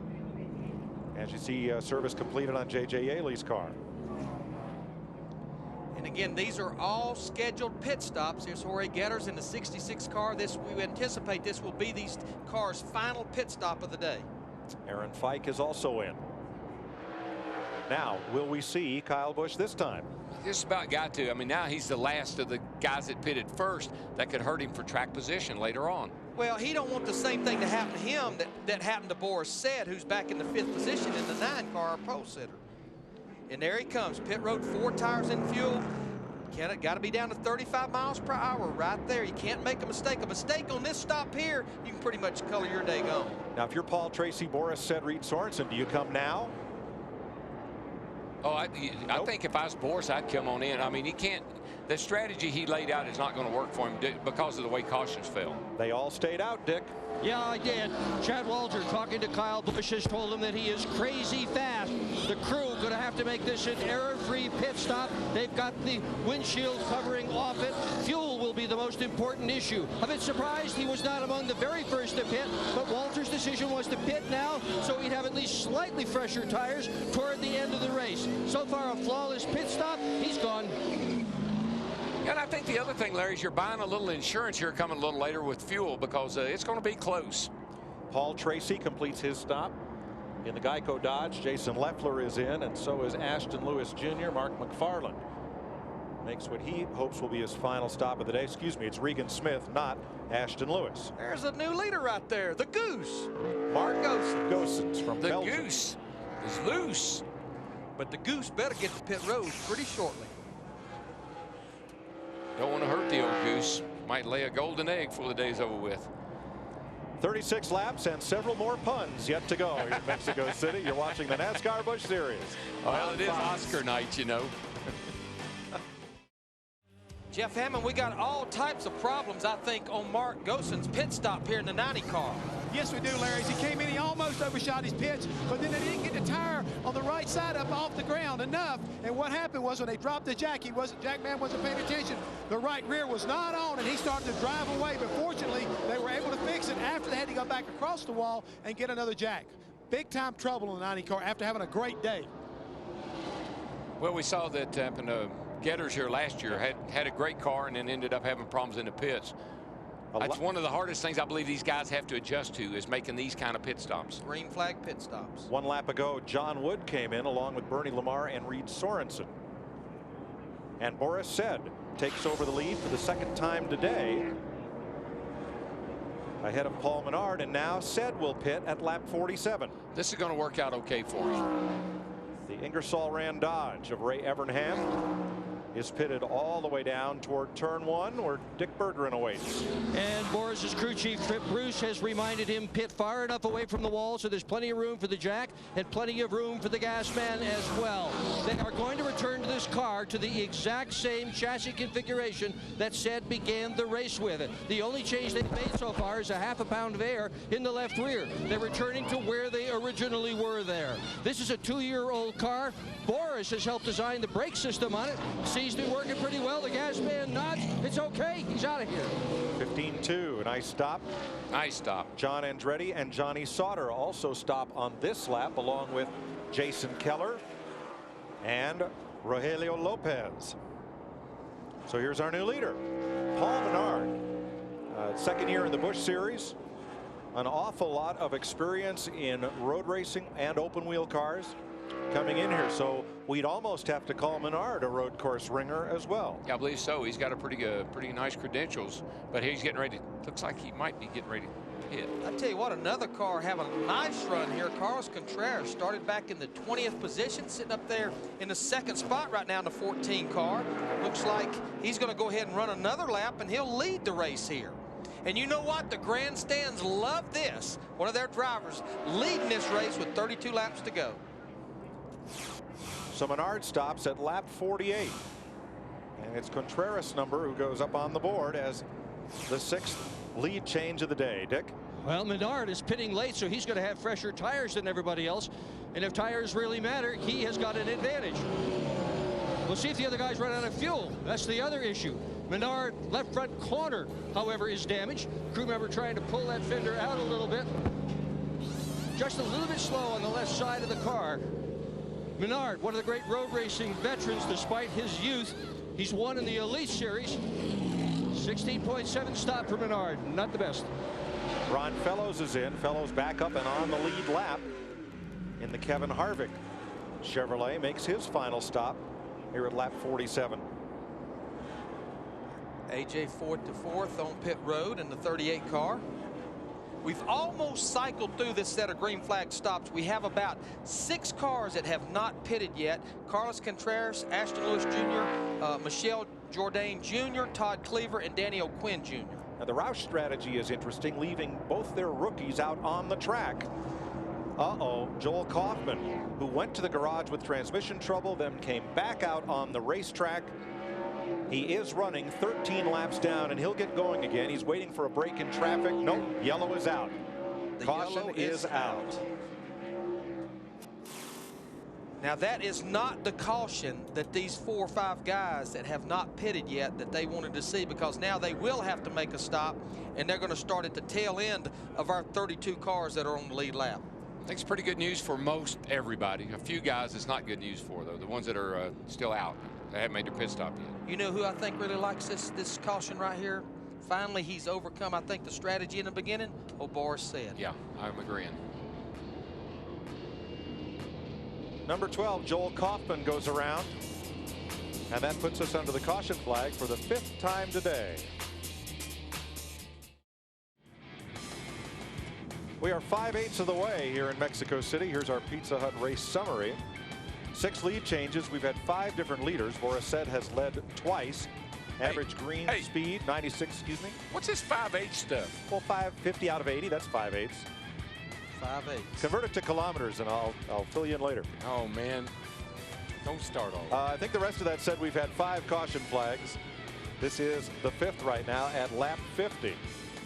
And here is how the Mexican drivers are running. Carlos Pardo is in the garage, as is Jimmy Morales. Rogelio Lopez, Patrick Getters well back. Jorge Getters, after that, he's in 20th after a change of pit strategy there. Adrian Fernandez has come back from being a lap down to run 17th. Carlos Contreras out front. 5/8. Yeah, you know. It has been a busy day in Mexico City. Stacy Compton got the party started early, lap 5, losing an engine. That was the first of 5 caution flags. Jamie McMurray came out of the chicane and into the wall and came cross court to collect Adrian Fernandez. Ron Fellows had this view of Paul Menard and J.J. Yaley's get together, and Michael Waltrip gets sucked in by the tire wall. Clint Boyer goes around. Everybody scatters. And then Joel Kaufman goes for a spin. 5 caution flags so far. Jeff? Well, just before the caution came out, Carlos Contreras, hometown favorite right there, was leading the race, but they had to make a pit stop. And when they came down pit road, Carlos asked, hey guys, how's this going to affect us? And they told him real quick, you're not going to like it, but you're at least going to have 4 fresh tires to charge your way back up through to the front. So look for this 14 car to be coming to the front, guys. There are still 33 cars on the lead lap. 4 more laps down. This has been a Visa race break. Whatever life takes Visa. Now we need to update our top 3 right now. Michelle Jourdain Jr. in the 15 car, Todd Cleaver in the 06, and Danny O'Quinn Jr. in the 50. These 3 cars pitted back on the caution at lap 36. Now, that's 44 laps to go. That's about 9 laps strong than we think they can go. We didn't restart that caution until 42 to go, and we have now had about 3 or 4 cautions under this caution period. Very well, I don't think it'll be a race-winning move, because if you look back there, the car in 4th is Kyle Busch in the 5, but it could buy those guys a good, solid finish, more so than they would have had if they'd have just stayed on the same strategy as everyone else. Yeah, you had to plan on these late cautions. Some of these guys did to make it, and it's working out for them. Hey, you know, we're in Mexico today. Mexico's going to be in Phoenix playing the United States in the World Baseball Classic on Tuesday. So they're coming over to USA next week. Getting set for the green, 3 drivers whose teams may have elected a one-stop strategy. Out in front, there are 3 Fords: Jourdain, Cleaver, and O'Quinn, the 2 rookies. Then 3 Chevys: Busch, Hamlin, and Harvick. The Dodge of Borisset. You ready? The Chevy of Yaley, the Ford of the Chevy of Lamar as we restart. By the way, boogity, boogity, boogity is an international phrase. It's the same everywhere you go, so that's why boogity, boogity, boogity. All these people knew exactly what you're talking about. Well, I know who's boogity, boogity, boogity, and right now, Kyle Busch in that 5 car. He's already taken the 3rd position away, and now he pulls to the inside of Todd Cleaver in the 06 to take the 2nd position away. And don't forget about that 20 car, Denny Hamlin right there. We know he's had a fast race car back in the top 5. But now he's side by side with Harvick as Harvick battles for 2nd. And Hamlin took the line away. Harvick right behind Denny Hamlin in the 21. I tell you, that 20 car is fast. I don't know if he's a match for the 5. They look awfully good, both of them do, but if he can get up there to him, that'd be a great finish, great race. But Mike, you mentioned him. Look at that 9 car, Borisset, our pole sitter. He's now trying to move back in the top 5, and we know how fast of a car he has, and it's almost like his car does not give up on long runs. Oh, he's going to unleash that bad boy here now that he can make it to the end. Watch Ron Fellows on this restart. That's Jason Keller just ahead. Ready, green, green, green, green, green, green. Whoa, hooked him. And Jason said, hello there, Mr. Fellows. He kept on digging. Two in the grass, 2 in the pavement. Back in 22nd spot. Whoa, our 2-liter spin. No, it's Jourdain. Yeah, Jourdain and Kyle Busch. Racing for the lead. The caution is out. Andretti spins. It may be more because it's smoke. You can't see. Boyer spins. Kyle got going. Kyle Busch did. I don't think he lost very many spots. And I think when it was all said and done and the smoke had cleared, Denny Hamlin in the 20 car possibly had the lead of the race as he made it through the smoke. That was a move right there, is what I would call beating yourself, because that 5 car was definitely fast enough to win this race. I know he got going again, but he lost several spots. Plus, he gave it up to 2 good cars there, the 20 car of Hamlin and the 9 car of Sid. You know, that looked a lot like the incident in yesterday's Grand Am race, where 2 drivers battling for position got together in the same place and ended up in the fence. But you're right. As we look at his crew chief, Chad Walter, Kyle Busch's crew chief, he knew he had much fresher tires than Jourdain did in the 15 car. It was only going to be a matter of time. Whoa, young man. Whoa, slow. Take your time. Now, NASCAR will take the moment of caution and go back to where each car was at the last time it passed a scoring loop. He's all the way down. Kyle Busch is all the way down in the 5 car in the entrance to pit lane. So he's on the very bottom. There just wasn't enough room there. He grabs a gear and goes. Fortunately for him, he spun all the way around. So he spins it all the way around. They were 4 enough ahead of the rest of the pack. Boy, Boris Said in the 9 just barely gets by. The smoke cleared just in the nick of time. Ron Fellows looking back. There's Boyer going around after contact with the McDonald's car. Caution's out, caution's out. We don't race to the caution. Actually, the positions are decided before the caution actually waves, based on where you're running at the moment. The loop you pass before the caution comes out. Well, based on where we're running at the moment, I don't think spinning out the 15 car was a good idea. I know he didn't do it on purpose. You mean where we are at the moment being Mexico City? Yes. Michel Jourdain is okay. You're right, Larry. That's a tough way to lose the lead. It's hard to tell from the camera angle. Was he squeezing Kyle Busch down the racetrack, or could Busch have had enough room for his race car? Didn't appear there was much room left there. And we talked about it at the top of the show. That part of the racetrack, it's like running into a funnel almost. It just gets narrower and narrower coming off that corner. The end of the day for Michel Jourdain, 27 laps too soon.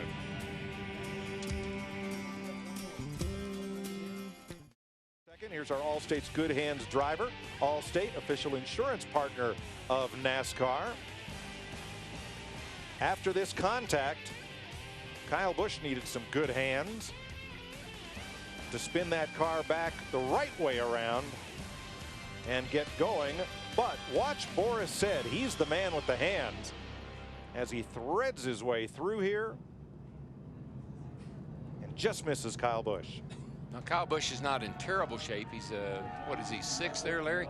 But he didn't help his tires any by doing all that spinning and sliding. So he probably used those up a little bit. Got a little damage on the left front. So here's how we stand. Todd Cleaver, the rookie in the Roush Ford, is the race leader. Denny Hamlin and Kevin Harvick in Chevrolet 2nd and 3rd. Boris Said holds up for 4th. J.J. Yaley is scored in 5th.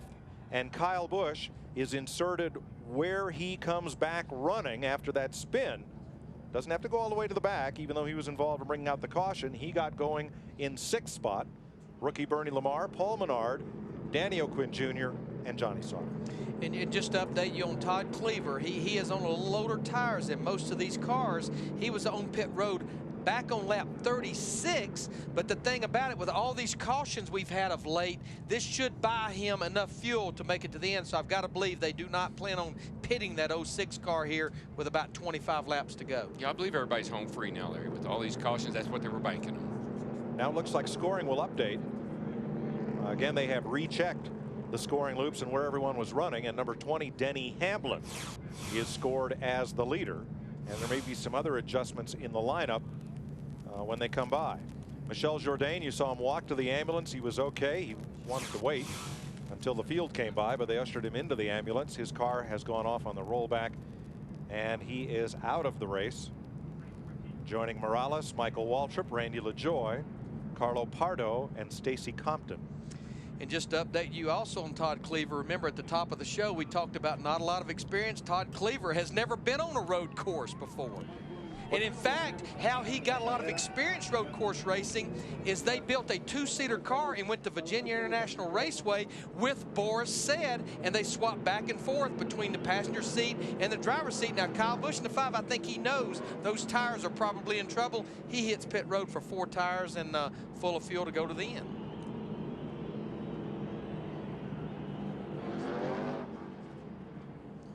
But he will restart this race back in about 33rd, 32nd position, because that's how many cars we've got on the lead lap. How about it, Dick Berggren?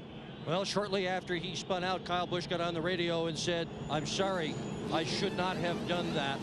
They had a long talk about whether it was a good idea to pit or not. They are concerned about damage to the left front fender, which currently is being pulled out. They've got that left front fender squared away now. Meanwhile, the Mexican fans on both sides of the grandstand, both sides of the pits, are expressing their extreme displeasure at Kyle Busch, who said just moments ago on the radio, "I bet I'm hated in Mexico." He got that one right. Michel Jourdain was trying to crowd him down to the bottom of the racetrack. There's no question he did not leave Kyle Busch a lot of room, but Kyle saying that he probably forced the issue, trying to get under Jourdain for the lead. Well, he took a winning car and has relegated himself to the rear of the field. Yeah, it's going to be a tall order with 25 laps to go, but I'm going to tell you something that I believe these fans are going to have a lot to cheer for here shortly. We've been following all the problems that Adrian Fernandez in the 57 car has been having. We are riding with him. These guys, they've made several pit stops. They've reset the toe on the car. He has spun out one time. He has made his way almost back to the top 10 in 12th position. Mexican fans are going to get a chance to stand up and cheer because Kyle Busch has just been gigged for too fast entering pit road, which will put him at the back of the field, which he will be at the back of the field by virtue of the pit stop. Well, okay. Does he have to do a pass-through? No, because it happened under caution, correct? Actually, it'll be tail end of the longest line, so he's really going to have to restart back there because it's single-file restart, he'll have to restart back in about 38th. So, you know what you say when that happens? 10-4, message received.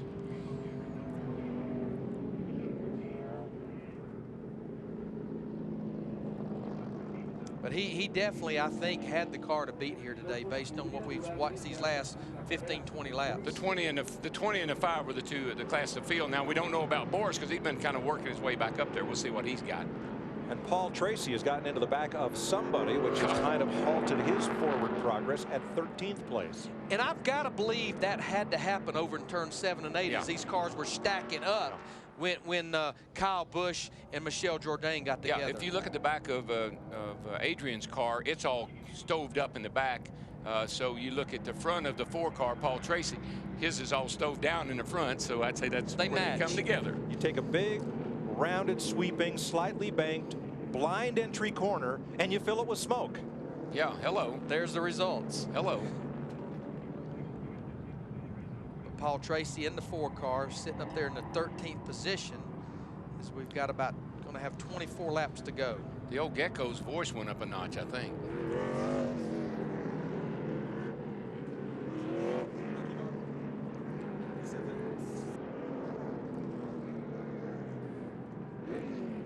Getting set for a restart. It'll be 24 laps to go when they come back around. And the 67 was the free pass car. That is Rogelio Lopez. So he'll get to come around and put himself back on the lead lap. Well, it's getting down to showtime. And we've got a race to finish. Denny Hamlin out front of rookie Todd Cleaver in the 3M Ford. Kevin Harvick, runner-up here last year, will he go to victory lane? Boris Said, the road race ace in the Dodge. J.J. Yaley, Bernie Lamar, Paul Menard, Danny O'Quinn, Reed Sorensen, the top 10. I think it's going to really be a matter of how long it takes Boris to get to Hamlin, and then if he has enough left to get around Hamlin.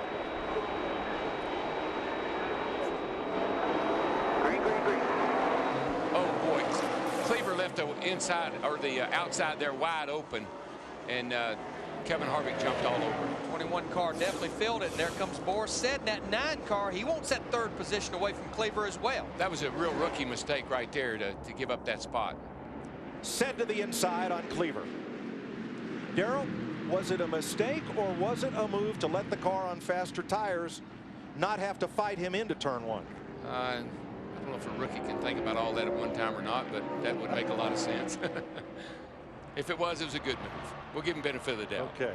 Yaley to the inside of Cleaver, who is on worn tires. Here's Jeff Hammond. Here with Michel Jourdain. Awesome run, my friend. You want to tell us what happened? Yes, it's very unfortunate. We had to make an extra pit stop early on because we were losing water. But after that, we were running okay, and we could make it until the end. We were waiting for that yellow, and it came to us. And you know, there was like still 20 some laps to go. You know, I don't know what Kyle was thinking, because I mean, he hurt himself. Not as much as myself, but I mean, I don't know what sometimes what these guys do, you know, or think. Guys, I think pretty much his voice kind of sums up his feelings right now. Very disappointed after leading this race. 20-some laps to go to get taken out. Taken out? Well, yeah. Well, you get one, you know, that we have one race a year here. This is in front of your home country people. You want to win this race for your pride, for your people, and get taken out. I'm sure emotionally he's very, very upset. Tell you what, Todd Cleaver in the 06 car, he is losing a lot of positions right now. He's got more problems in the restart there. Yes, he does. Adrian Fernandez looking in. Johnny Sauter's already made the pass on Cleaver. Cleaver's mission, complete all the laps, stay on course, finish the race unscathed. And that's hard to do when everybody around you's got fresh tires. But I'm sure that was the agenda in that stop that they made, in that strategy. It was not a race-winning move. Nope. It was just to try to come up with a good finish. But I'm telling you, he's got his hands full right now. Carl Edwards to the inside. Paul Tracy trying for 3 wide. Yes, he is. It'll work right here, but not for long. Somebody's going to have to give this his chicken right here. Okay, we're getting a lot of smoke from Paul Tracy in that 4 car. I think it's the left front fender that's rubbing on that race car. I think it's all the fenders. He's raced them right to the ground. Not giving up, though. Tracking Carl Edwards through the S's.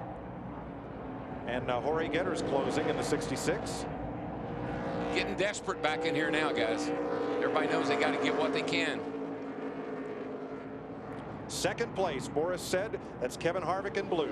This is not what Denny Hamlin's wanting to see here with 22 laps to go, because he knows that 9 car was the class of the field at the beginning of the race. Now, that was a nice, clean pass into turn 7. That's how you do it. But you know what? Kevin Harvick knew that Boris said was that much faster than him. Why sit there and waste time and lose time possibly where J.J. Yaley in the 18 catches both of you? Smart move for both drivers.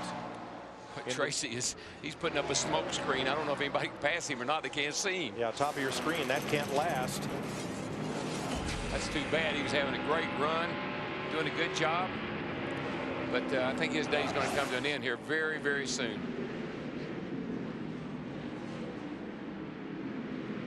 Paul Tracy has been black flagged. It means he has to come to pit road and make repairs.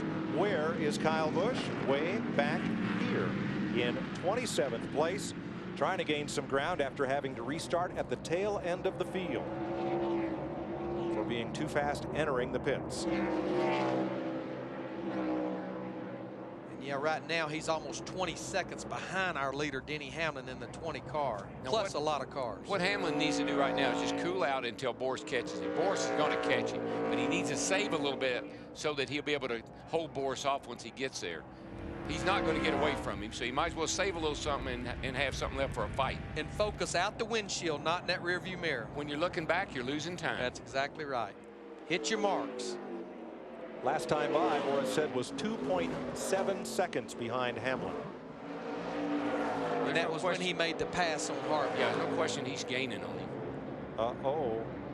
Kevin Harvick, we're told, is going to get black flagged, and we'll have a look at why here in a minute as the leaders come through. Harvick right now is the 3rd place car. That's J.J. Yaley in the 18 behind him in 4th place right now. Gibbs boys ought to feel pretty good about themselves today. You got one leading and one running 4th there right now. That's a pretty good job for those guys coming down here. And both those drivers have had great starts to the season, both in the Busch Series and in Nextel Cup. Yeah, just remember Kevin Harvick, he is our points leader, and he is racing for the championship. He'll be running all the races this year. And let's show you why Harvick will receive the black flag next time around. That's his blue car. So that's the restart that I was referring to. And did he make the pass on Todd Cleaver? He gained overlap on Todd Cleaver, but did it happen before the green flag waved on the restart? That's the question. It would appear to be a clean pass, but. And we can't see both the cars and the timing of the green flag. NASCAR judged that when the green flag waved, and Harvick was got out of line, coming to the line, making the pass. The only thing it could have been, because that's a clean pass, is that he went too soon. But this 06 was, Cleaver was leaving the whole outside open. But even so, remember what we saw a couple years ago at Texas? No, I've wiped that totally out of my mind. I know, Darrell, but being in the act of passing on the restart before you cross that line will get you a penalty. Now, passing to the outside, that's where you've got to go. But even if the car in front of you has trouble, you're not supposed to make that pass before crossing the line. Yeah, you cannot pass to the left-hand side, and so he was out of line and committing to the pass and went ahead and completed the pass. If he hadn't followed through with that pass, they may have not black flagged. So which side can you pass on? Well, on a road course. Should ball passing to the outside, to the left? We're getting a ruling on that right now. I'm very confused. And so is Richard Childress, the car owner for Kevin Harvick. In the drivers' meeting on this track, we got to come. We got to do a pass through this time. We got to do a pass through this time. You cannot pass. Pit this time. Tell them, Jake. Pit. And they said that at the drivers' meeting. In the outside, in the case of here, would be the left side. If he had not continued on through that pass, he probably would have been okay. I think it's, normally on an oval track, you can pass. And here, I guess we can. Whoa, Reed Sorensen is aflame. But now remember, this car had a vibration earlier very well. I think possibly the engine has expired on this 41 Reed Sorensen's car. Copy that, blew up, Brian. This would be just tell them to stay off the groove. This would be the second engine that they have lost. You see all the fluid put down. Caution is out. Stuff picked up, guys. Sorensen made an engine change and started this race at the rear of the field. And 21 is Kevin Harvick's on pit road. Well, either way, he was going to be at the back of the field. Either way, had he have not pitted now and waited till the caution come out, so either way, he's going to be at the back. Well, he does his pass through, and that means he will restart apparently 32nd when we go back to green. But I still believe this caution would be a break for him, because now he's going to be at the very back of the field instead of all the time he would have lost for the pass through under green. Plus, I believe this will help Denny Hamlin, our leader. Less laps on his tires, and I think he's going to give him a chance to cool out here, and he and Borsch are going to have a whale of a battle. Yeah, that thing exploded. Sorensen grenaded right in front of Johnny Sauter. Had to make a big move to miss the Discount Tire Dodge. In the engine problem they had on Friday, Brian Patty, his crew chief, told me it was a very huge explosion. That's the reason they had to go to the rear of the field at the start of the race. Catastrophic.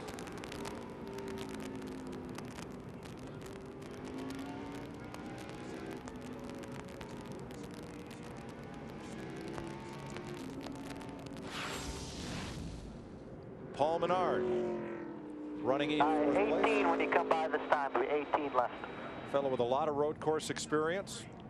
Not so much in the NASCAR Busch Series, but he's giving a good account of himself. The caution is out for Reed Sorensen's blown engine, and NASCAR has reviewed the penalty to Kevin Harvick. On an oval track, on restarts, once the green flag waves, all passing must be to the right before you get to the start-finish line. In the drivers' meeting, these drivers were told all passing must be to the left before you reach the start-finish line. Richard Childress appealed the penalty. NASCAR took it under further review, and they determined that at the moment the green flag waved, Kevin Harvick was not yet in the act of passing. It's a legal pass. Harvick will get his position back. Well, I applaud NASCAR because I was confused at how they assessed that penalty, because he did everything right. The only thing I wasn't sure about if the green had not come out. But I applaud NASCAR for straightening that out. Here you see car owner Richard Childress. Uh-oh. Somebody has lost a tire and wheel out on the racetrack. You don't want me to, do you? Look at the centers. Pick to find time to they're leave me loose. Oval, egg-shaped right out there, as if somebody didn't get some lug nuts tight, perhaps. Good catch. It won't be hard to figure out who it is. Yeah, it's not like when there's one glove on the track. Right. And by the way, they never did determine whose glove that was in California. This is Tim Sauter, the 36 car. From the looks of the left rear quarter panel and the looks of the sparks, I would no say more calls, found where it goes, where it belongs.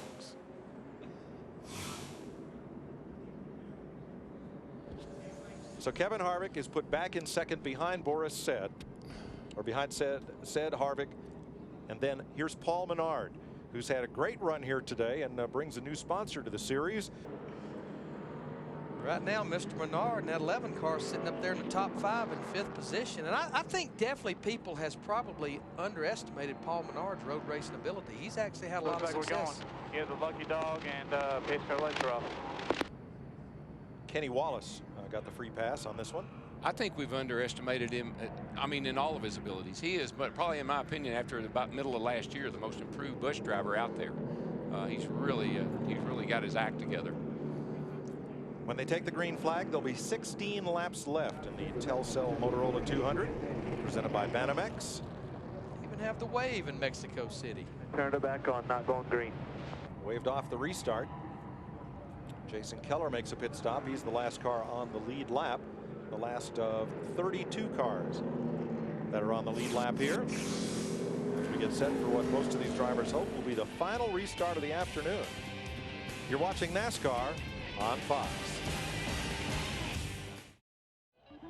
Welcome back to Mexico City, a short drive away. The pyramids of Teotihuacan, completed in the first 250 years AD. The Pyramid of the Sun is the 3rd largest in the world. Mexico City, the world's largest. I have never, not in New York, not in Boston, not even on Brawley School Road, seen traffic such as they have in Mexico City. It's unbelievable. All hours of the day and night. Jam-packed. There's only 25 million people down here, so. Seems like about that many cars. They're all on the road at one time. Dick Berggren in Boris's pit. With Trip Bruce, have you got enough time now? We've had a lot of caution laps. Can Boris win this race?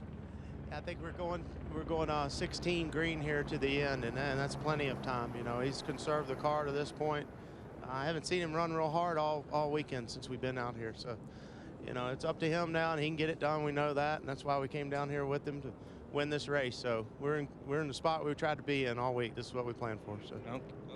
Okay, lap times of the leader in second place, Mike, have been virtually identical for the last several laps under green. Oh, it'll be quite a battle, and add Kevin Harvick to it into these closing laps. Boris has an interesting strategy. He wants to race Nextel Cup. He has a lot of car owners that want him to run the road races, but he won't take a ride unless it includes an oval track package too, because he'd like to be on the Cup circuit full time. You know, he ran about 10 or 12 races last year, 2 road courses, some of the restrictor plate races for MB2 Motorsports. Jay Fry and the group over there. Denny Hamlin, Darrell, right here, 15 to go. Can't spin those tires on this restart. We've been talking about a lot on older tires. He hadn't been that good on restarts. I know Kevin Harvick got up there and almost got around him, and Boris will be jumping on him like a grasshopper on a June bug. 15 to go. Got a pretty good restart that time on Boris Said in the 9 car.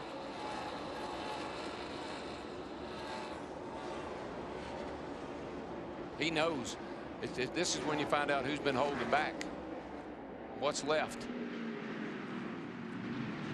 Boris looks inside. Hamlin covers the spot. Boris takes a little tighter line there getting into turn 1. Hamlin was a little freer, looked like, getting through there, and you can see the difference. Opened up a nice gap. Yeah, right now, Boris Said has his hands full with Kevin Harvick in the 21 car. Takes a look to the left side, does the crossover move down this straightaway. Harvick's been really good for a lap or two right after a restart, and then the other guys seem to pull away from him a little bit, but he's been pretty stout for a lap or two. J.J. Yaley hangs right with the 2nd and 3rd place battle. Paul Menard a little further back, Johnny Sauter, and rookie Bernie Lamar also having a very strong day here. He's in 7th. Kyle Busch restarts 21st. Bernie Lamar spun out earlier in the race, and here he is recovering up there, running a nice race. This kid's got some talent. John, he and John are going to share a little real estate. Yeah, John bounced off the curve and into Bernie. And as you pointed out earlier, John Wood in the 47 car, he's had a pretty eventful week. Was fast in practice and had the transmission problems in qualifying, had to start at the rear of the field. Now he's worked his way well up into the top 10. Somebody got up in those marbles out there. That turn is really, really bad on the outside. And that was John Wood, got up a little too high there entering. He lost a spot to Carl Edwards in the 60 car. Now coming up on that pack, Adrian Fernandez and Jorge Gutierrez. Starting to see a little blocking going on here and there. Cars getting a little wider than they were earlier in the day. The patience level is running out now. Yeah, look at this. Down inside. Goossens in the 90, the Belgian driver, trying to pick up a spot there. Had been fast all day long trying to recover from the pit stop miscue on his last time on pit road with the 90 car. Did get past Getters, which moves him up to 11. He's had a real good day, actually. Taking off with the wheel not on, recovering from that is pretty good. What we go? There's trouble. Getters gets turned around. That was Carlos. Yeah, the 14 car. Carlos Contreras. And ooh, that is ugly. Right in front of Jason Keller in the 1 car. Jason just barely gets stopped. He'll lose a bunch of positions because of that. This is what we always see when we get down to about 10 or 12 laps of the road course. We see more cars spinning out with help and without help. You'll see guys running 15th or 20th, and all of a sudden they're running the top 5 because they all wadded up over there somewhere. Getters works underneath Lopez, moves the 66 up a notch. Now this gets started. Well, the 14's just down on the inside, nowhere to go, and got into the side of Getters. Carlos Contreras. And this right here is like, well, this is the only chance I got right here. Not a real good one, but he made it. Poor Jason Keller. Wrong place, wrong time in the 1 car. Denny Hamlin and Boris Said. Now Said's about 1.1 seconds behind Hamlin last time by.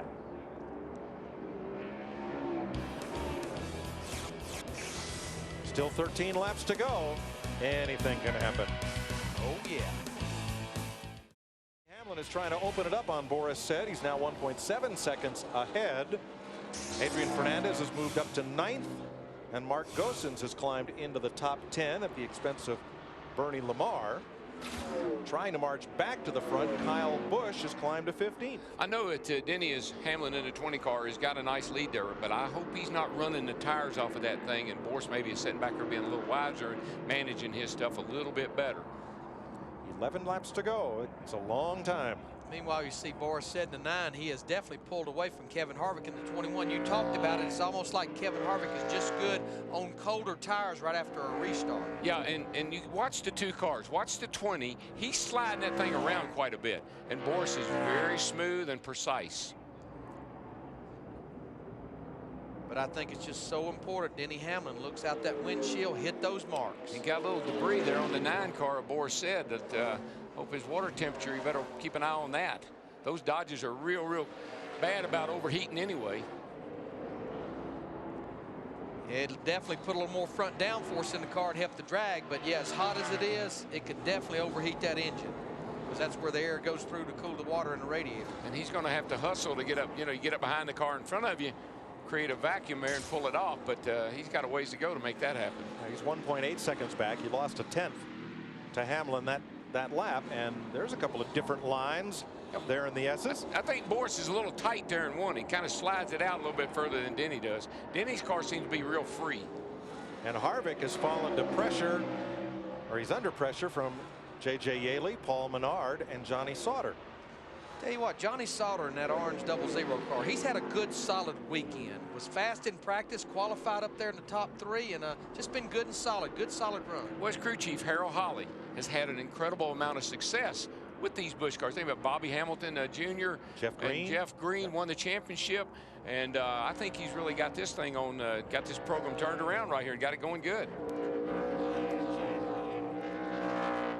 Behind him is Carl Edwards, 8.6 seconds off the lead. There's Edwards, who had a disastrous weekend here last year, a hard crash just past the chicane head on into the concrete barriers, but he's had almost a quiet day here today. It was a little eventful at the start of the race. There were some issues on a pit stop and all, but he's recovered nicely with his 60 car. And the guy right behind him, John Wood, I'm tickled for John because he was just torn up as a can of kraut about not sitting on the pole after being the fastest car in practice. So it's good to see him recover and get a good run going, a good finish here. Had transmission trouble in qualifying. Right now, he's the 8th place car. Now, just to update you on our leaders with 9 laps to go, that time Boris was just a little bit quicker than Denny Hamlin, but still well over. Well, that lap there, actually, Hamlin ran faster than Said, so it's almost 2.5-second lead for Hamlin now over Boris Said. Here's your 9th place car, Adrian Fernandez. And he got a lot of damage in that dust up with Kyle Busch and Michelle Jourdain. Stand behind you, no caution. The sand trap, we might get one here, Peter. No caution yet. It's the spotter calling out. Got a car in the sand trap. Oh, it's Bernie Lamar. And it's going to be tough to get out of there. That's almost like the gravel pit. We don't have a caution just yet. He's fired up and he's going to get out. Caution is out. Now, that's where 2 drivers drove through that area after they went off earlier. But no matter, the caution is out with 9 to go. Dick Bergman. I've been listening to Boris Said radio, Mike, trying to pick up on what might be going on with that car since he's dropping back. I haven't heard anything. Just asked his crew chief, Trip Bruce, if he had heard anything, and he said no. He did say that both cars, lead and second, are running about the same lap times. Not quite. Boris is a little bit behind. Remember last year, Mike, when Boris had the problem of pitting when the pit was closed? He went into the pits on 3rd, came out in 31st, and he drove through the field like a madman, wound up spinning out. I'm sort of wondering if that spin is going through his mind at about this time, and if he doesn't want to pressure the car too terribly much. Jeff. Well, Dick, up here in the pit at Denny Hamlin, everything right now is just kind of laid back. All they're doing for this guy is just giving him lap times. Spotters are seeing it, letting him know the racetrack is clean. And right now, he's hitting all his marks and just steadily walking away from the rest of the field. Well, 2 cars I think that definitely like to see this caution here as we've got 8 laps to go, so we'll probably get back racing with about 5 or 6 to go. Would be Boris Said in the 9 car. Chance to cool the tires down, maybe get another run back at Denny Hamlin, but I think the other car that likes this caution is Kyle Busch in that 5 car. He's almost made it back to the top 10. He has come through the field, Dick. Well, Boris Said has just now come on the radio and said that his water temperature is 245. The crew has looked at the grill and said there's a piece of trash on it. Trip Bruce, his crew chief, has told him to take care of his stuff. If he's going to win the race, he's got to be hammered down from here with a hot engine. Now, Clint Boyer, did go off the track. And I'm not sure whether it was Boyer here. No, he didn't bring out the caution. He gets back going again. Looked like he's had a lot of damage, though, to the left side, as though maybe he and Lamar had some sort of an issue. Almost looked like they did the synchronized spinning right there. Tried to avoid each other. Yeah, they spun almost simultaneously together down there. There they go. Yeah, they're just trying. I think one spun and the other tried to miss him.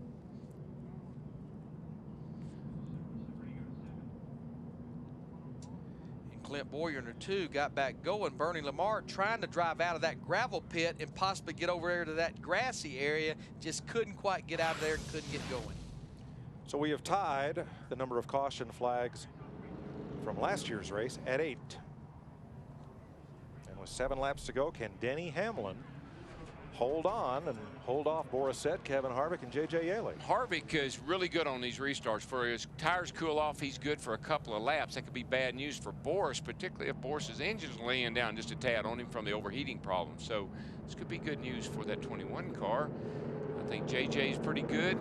Got a number of cars up here with an opportunity right now with this caution out. And Denny Hamlin would love to see Boris Said and Kevin Harvick start duking it out back there for second, and that way he can put a little distance on them, as he did a while ago after that restart. We have 3 of our road course ringers in the top 10. Boris Said in 2nd. Adrian Fernandez is 9th. Mark Goossens in 10th. And you'd almost have to include Paul Menard in that group, in that yellow car, in 5th place. He has a lot of road course experience as well. As I look at the nose of that 20 car, his grill is almost entirely open. So he's not going to have any heating issues. You look at the 9 there behind him. Look at all the tape on those lower grills. All he's really got is that top grill, and it's the one that's covered up. So Hammond, what's going on with the 20 car? Are they happy?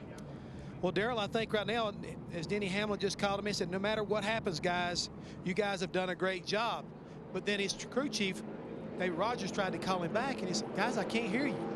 He's not heard anything for the last 10 laps since the last restart. So a little bit of concern here. And the biggest thing is he doesn't understand how many laps he's got to go in this race. So a little bit of a tense moment right now, but I believe they're going to be able to work it through, and they'll be okay for the end of the race. If they can get the message to him, go as hard as you can. You see a checkered flag, and then maybe make another half a lap. Yeah, I don't think I'd worry about being able to talk to him right now. He knows what he's got to do. But Mike and Darrell, when I look at Denny Hamlin, I think about this kid. I mean, he won the Budweiser Shootout about a month ago down in Daytona. A year and a half ago, he was racing late models in Virginia. He would go to Nextel Cup races and sit in the grandstand as a fan. And here he is leading the Busch Series race right on the fringe of his very first Busch Series win. A lot of flat track experience for Hamlin, and it's about to all pay off. Next weekend, NASCAR moves to Las Vegas. Coverage begins Friday with Nextel Cup qualifying on speed. Saturday, Busch qualifying on speed. And Nextel Cup practice with the Busch race, both on FX. Sunday, NASCAR race day green flag edition on speed, leading up to the Nextel Cup race with the Las Vegas 400 on Fox, and then NASCAR Victory Lane on speed. You know, that 21 car in third place there with Kevin Harvick, he is the points leader, and he is going to run all the races. So, you know, this has been a very important day for him. Trouble for Ron Fellows here. And that car right behind Kevin Harvick, J.J. Yaley, in the 18 car, he's second in the points. So both those guys, they've kind of got to look at the big picture here of things. Ron looks like he got into the back of someone and closed the grill opening up, and his car's overheating, and they're having to put trying to get the grill opening, get some air through the grill. Now that car is owned by Kevin Harvick, who is driving the third place car right now, which is owned by Richard Childress. This is a team that won the Daytona Busch Series race with Tony Stewart 2 or 3 weeks ago.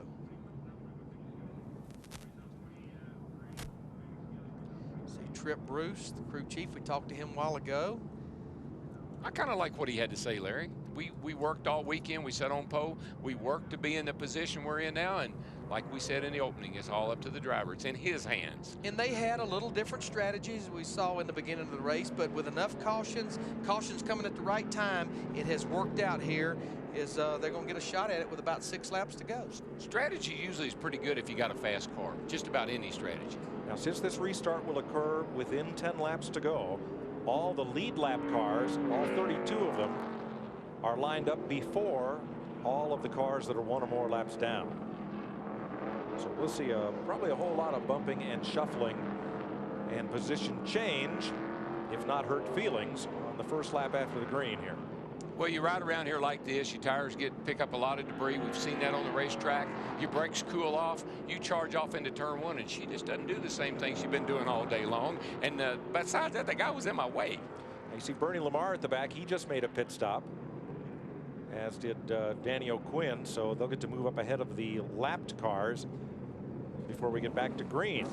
Right now, Kevin Harvick in position to pad his point lead, but only by a little, because J.J. Yaley is just 1 position behind him on the racetrack, and Denny Hamlin 2 positions in front of him. I tell you, it's a Busch deal. I know we were only 2 races into this season coming in here, but the top 17 was only separated by 99 points. So you can make a big gain or a big loss today at this road course race. I believe it's the year of the JJs. J.J. Yaley, J.J. Reddick set a lot of records in the NCAA this year, scoring records. Jimmy Johnson, J.J. I think it's the year of the JJs. Has that look about it, doesn't it? It does. Is that all I get? We'll have to wait and see. Interesting theory. I mean, I thought about that for days. Yeah, he had it written in his notes. I got it written down. All right, here we go. All passing to the what side, guys? Left. Thank you very much. It'll be 6 laps to go when they take the green. Clean them up. Don't spin the tires. Hit your marks. Get what you can get. Yeah, everybody's pretty much out there on old tires. You can see Denny Hamlin trying to scrub those tires one last time just to get the debris off of them, where he can get a good clean restart here with 6 laps to go. Oh my goodness, Busch didn't get the best of restarts right there, and Hamlin will, or the 21 car of Harvick will pounce on him, I can tell you that. But Boris said the 9 puts the block on Kevin Harvick as they go down into the chicane. Boy, Boris poured it through the chicane that time. They were both way offline. Boris has taken a lot lower entry into turn 1 there than the other guys are. Defensive driving, Darrell? It must be, because that's not the hot lick. Trying to hold off Harvick for second. I tell you what, Denny Hamlin in the 20, he has been on his mark on the restarts. Uh-oh. Fernandez off course. Yeah. And they were 3 wide into that corner. And he was running in the 9th position and had made his way back into the top 10. This is when you can dodge all those cars that are running into each other and bouncing off of each other, running off the track. You can pick up a lot of spots. Show you what happened here. That John Wood just ahead of Fernandez. Outside, looking outside. Gossen's outside. 5's outside. Now inside. Inside. Uh-oh. Boy, John Wood just got taken out by the 90 car. And Fernandez was just trying to find a clear path. He just flat pushed him out of his way. And we talked about that at the top of the show here with 6 laps to go. John Wood is way off in the weeds. Yeah, he was having a great run, too. That's unfortunate. He was up 8th place. Yeah, that's 2 cars in the top 10 that was involved in that wreck right there that spun out. 5 to go for Denny Hamlin in the 20 car. And they have pushed Ron Fellows behind the wall. Yeah, that water was running out of that thing. Had a busted radiator. Uh-oh, 35 in the fence. Hard. Turn 8. Regan Smith, the caution is out. Had 1 and 8, some and 8. Regan had worked his way into the top 15 in 13th position. He's going to get the car going, but we do have the caution as our leader took 5 to go. This when you run great all day, work hard, get yourself in a good position. Pit strategy pays off, and you get spun out. 9th caution flag of the day. With still 31 cars on the lead lap. And Getters, number 58, would be the free pass car. Denny Hamlin, he's going to have at least 1 more of those good restarts again. And that's if we have a free pass car this late in the race. Yeah, and the other thing is I think Boris has really got to be on his game here, because that 21 car can pounce on you on these restarts. Darrell, the way that Boris ran down into turn number 1, mirror driving Harvick rather than chasing Hamlin, kind of tells me he doesn't have anything for Denny. I don't think he does. That 20 car has been stout from the get-go. That was he and the 5 car were the only competition Boris really seemed to have, and looks like he's going to be able to pull it off to me. Speaking of the 5, Kyle Busch has gained a couple of spots. He's up to 8. Yeah, these cautions keep hemping Kyle Busch in the 5 car, because he'll get him 1 or 2 positions and he gets a caution to get caught back up. He very well could end up with a top 5 finish here. He has such a fast car, and if he'd have just been a little more patient, he would be leading this race. But instead, he took out Michel Jourdain as both crashed battling for the lead. Here's what puts us under caution. Regan Smith, Mark McFarland, and the Navy car turns around the McDonald's machine right here. Boy, it looked like Jorge Getters in the 66 just barely squeaks by. Hey, let's see if we can talk to Boris. We'll get it right from a horse's mouth. What do you say? What do you say? Sounds good. Hey, Boris said, this is a DW up in the Fox Sports booth, buddy. What kind of shape you in there? You got anything for that 20 car?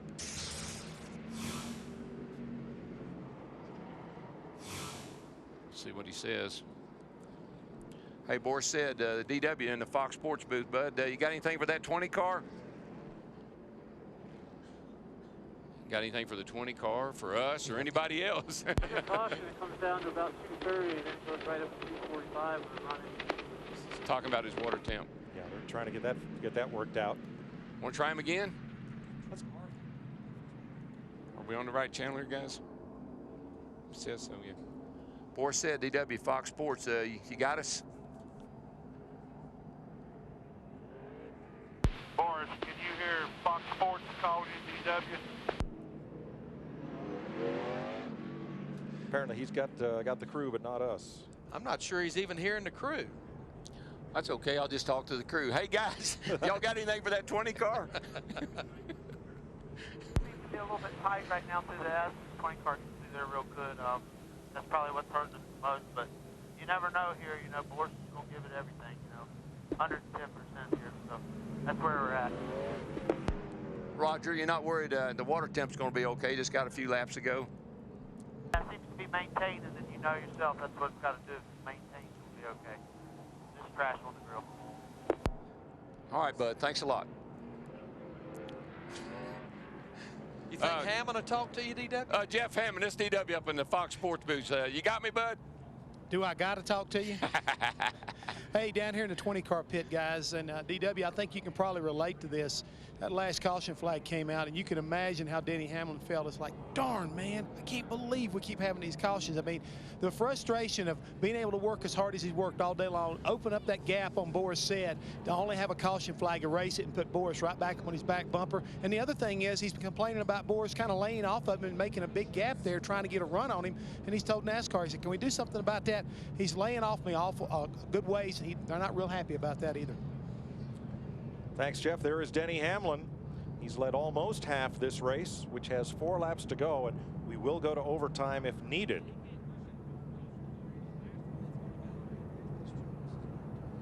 We've mentioned that Ron Fellows is out of the race. He's now joined by Todd Cleaver. The Roush Racing rookie has just taken his 3M Ford behind the wall after having a good run on the lead lap all day. You know, a car that we talked about earlier is just, he's kept his nose clean for the most part. He's sitting there in the top 10. He's a top Mexican driver right now, Carlos Contreras, in the 14 car. But I'm going to tell you what, the car behind him, Jamie McMurray in the 64 car, it looks like a beer can that's been sitting on the side of the interstate for about 2 weeks. There's not a piece on that race car that is not bent, but he has made and fought and clawed his way back to the 11th position.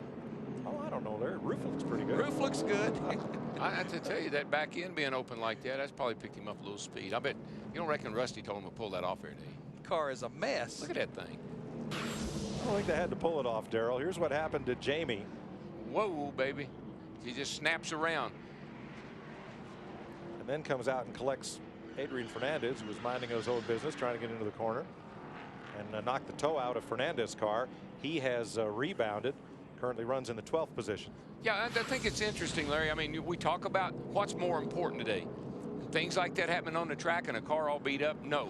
Pit strategy. They got there because they made their pit stops at the right time, even with torn up race cars.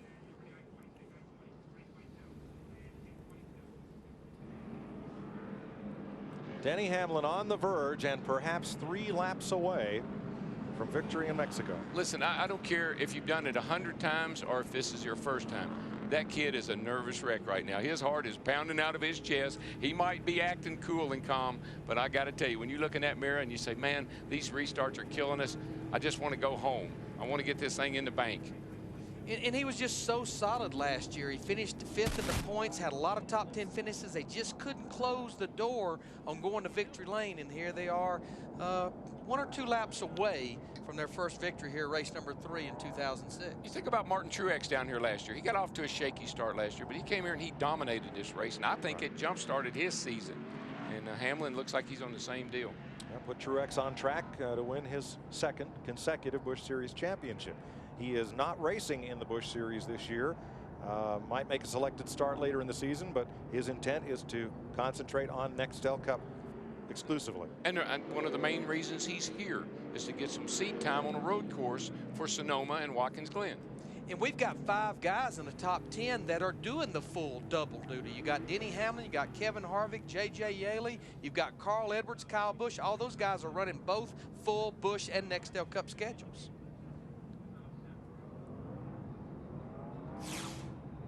So right now the leading non-regular in NASCAR is Mark Gosens in 9th. Carlos Contreras is 10th. Adrian Fernandez is 12th. Jorge Guerrero is 15th. Chris Cook is 16th. Jeff? You know, guys, we've been talking about the caution flags, how they've been benefiting guys as far as saving fuel. I just wonder right now, this possible extended green-white checker, how is it going to affect the 20 car? I mean, they pitted pretty early, and you know, we're cutting it pretty thin on fuel anyway. So you know, this could come into play before the end of the day. Well, if we restart here and go to conclusion, Jeff, will be just barely at regulation distance. But I just think, Jeff, we've had so many cautions, and remember, it's roughly 2-1. I just feel like they could probably run 2 or 3 extra laps here and not have an issue because of the cautions.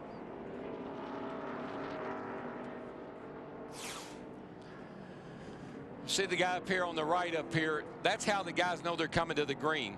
They don't wait to give the green flag or the one to go down here at the line. They come off of out of the S's back there, and they'll give the coming to the green sign to hold the green flag up, and they know they're going racing this time back.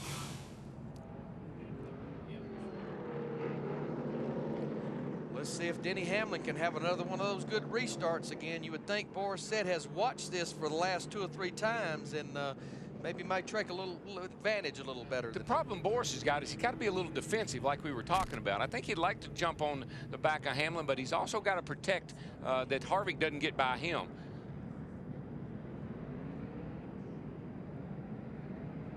And Yaley's sitting back there thinking, you know, maybe those two guys will get to roughing each other up and I'll go sliding through and the Gibbs team will come home 1-2. I saw some paper flying. Was that the paper off of Sid's grill? He would hope so. Nope, afraid not. I don't think he's going to be okay. It's at 230 and 240. They don't like it. They don't like that kind of temp, but they'll make it to the end of the race. It'll be 2 laps to go when they take the green. Another caution flag would put us into overtime.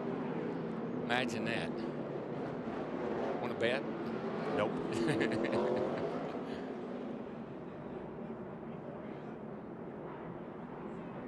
Denny Hamlin, the biggest restart of his career right here. Man, he sure leaves that outside open, but it's okay because Boris isn't trying to get up there and get on him. He didn't get quite the jump on Boris Said as he did the last 2 times. Plus, Boris Said is able to pull away from Harvick just a little bit. Remember, Harvick has been pretty good after restarts. Let's see how he runs down into turn 1 this time without Harvick right up on his back bumper. Middle line. Yeah, he's not down on the bottom like he was. He's still entering a little low, which tells me the car might be a little tight, that it won't turn right there. There's the Carl Edwards in the 60 car off track. Now he's going to have to be careful where he comes back on and not gain any positions. But Darrell Tripp Bruce told us, Boris Said's crew chief, and you can see the distance he's lost. The car won't turn up through those S's. Yeah, then it shows. That's why he's taking that low line into turn. Ooh, Hamlin locked up the front brake. Darrell getting in there. Well, that just tells you he's going as hard as he can right now. And this is Adrian Fernandez trying to get back to the top 10. He's in the 12th position right now. Hamlin gaining some distance on Boris Said and a car off. Back in the S's. It was John Wood who went off and then came right back on. These guys look pretty content right now to hold what they got. I think Boris is probably saying, well, I can't catch him. Main thing I want to do is finish second. Harvick back there is going pretty hard. Pretty even gap. Yaley, Menard, Sauter. And then Kyle Busch will pick up another spot. White flag this time. Coming to the white. And he has stretched it out on Boris Said right now. J.J. Yaley in that 18 car fighting Kevin Harvick in the 21 for third. This is first and second in points right now as well. Denny Hamlin opened up a 2.5 seconds on Boris Said that lap.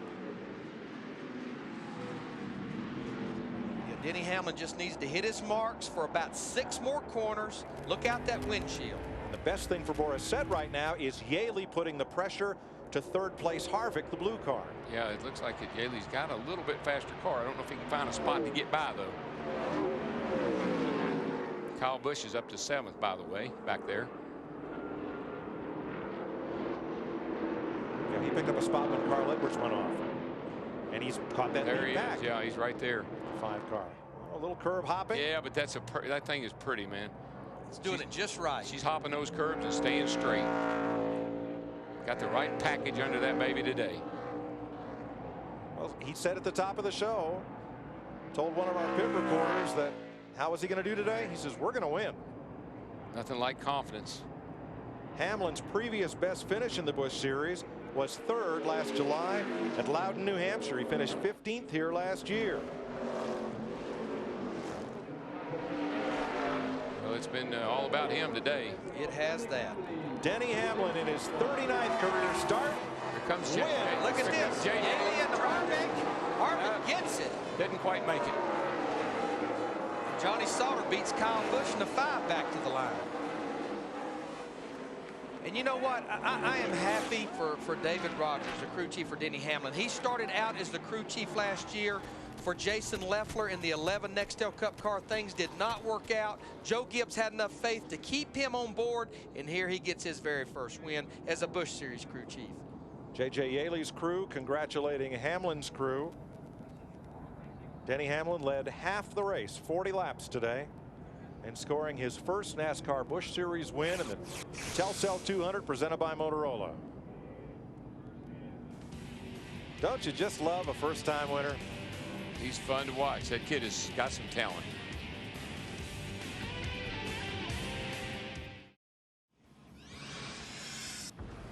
Chevy congratulates Denny Hamlin and the number 20 Monte Carlo SS on another great Team Chevy victory. Chevy, an American revolution.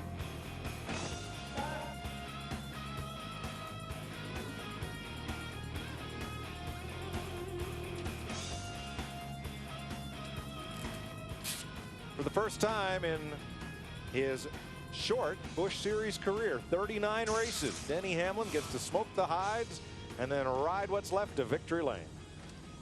Tell you what, this kid's going to go to victory lane, I think, a lot. The runner-up, pole sitter Boris Said, is with Dick Berggren. How frustrating it was for you to watch that 20 car and not be able to catch and pass him? It was frustrating. I mean, I was really trying. I mean, that kid is, he's really good. I mean, there's just no question. I mean, he just flat out beat me today. Tony Stewart must have given him the magic dust. But, I mean, I still feel pretty proud. I mean, Ray Evernham gave me this chance with the Ingersoll Rand Dodge Charger, and, you know, all the crew guys gave me a great car. We were just a little too tight at the end.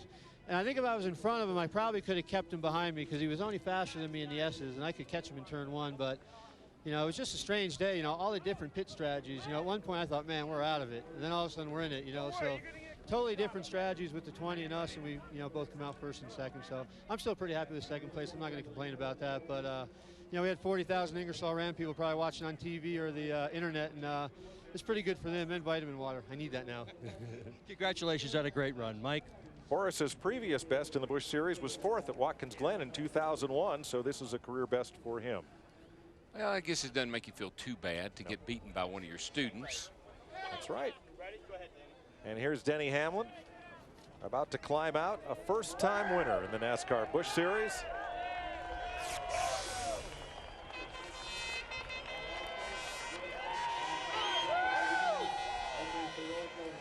Jeff Hammond is there. Oh, man, I tell you right now, they're throwing some Coca-Cola and water and everything like that. But for Denny Hamlin right now, tell us about that, man. I mean, for 40 laps, you showed the professor the way around this racetrack. Great job today. Yeah, I can't say no for this entire crew. Everybody knows how good Joe Gibbs' stuff is on road courses, and all I did was turn the wheel. Dave Rogers, I can't be more happy to drive for him. This whole Rockwell team, it's been a while since they got their win, and I'm glad I could give it to them. It's I never imagined my first race, first one, be on a road course, but you know, it just seems like these flat tracks seem to fit me, and man, we had a great car. Well, what about those last few restarts? What were you thinking? Well, I knew if I could just get away, I was going to be in good shape. The problem is just, you know, getting away, but you know, we were strong on restarts as well as the long run. Now we were able to pull away and just run my line. Strategy and discipline right now, Mike, is what brought this young man to victory lane. Thanks, Jeff. Let's have a look at the NASCAR Busch Series point standings after race number 3. Kevin Harvick's lead over J.J. Yaley. They finished one spot apart, so it grows by 5 points. Denny Hamlin 2 spots ahead of Harvick at the checkered flag. Climbs a little bit in 3rd. Jamie McMurray, who had a tough start to the day but finished 10th, is 4th in points. And Clint Boyer, who had a couple of off tracks and finished 16th, is 5th in the standings. Well, I love road racing because it takes in so many elements. You got to have a great car, but you got to have great pit strategy, and you got to have a smart driver. It's my kind of racing. And I want to give a call to Mark Gosens. Comes here, makes his first Busch Series start. He finishes in the top 10, finishes 9th. And how about Carlos Contreras? We talked about him. Finishes 11th today, the top finishing Mexican driver. Next week, the NASCAR on Fox crew moves to Las Vegas. Coverage begins Friday on Speed with Nextel Cup qualifying. Saturday, Busch Series qualifying on Speed and Nextel Cup practice, followed by the Busch Series race both on FX. Sunday, NASCAR Race Day Green Flag Edition. That'll be on Speed. And the race, the Las Vegas 400, is on Fox. NASCAR Victory Lane on Speed wraps it all up.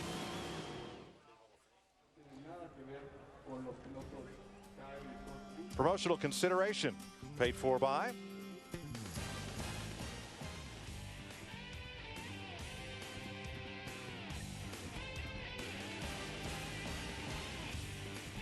Denny Hamlin, first career victory, and a pretty popular one. Joe Gibbs Racing, 2 great cars, and a first and a 4th place finish. And all the girls go do do do do do do do do do do do, and we're on our way to Cha-ching, Las Vegas.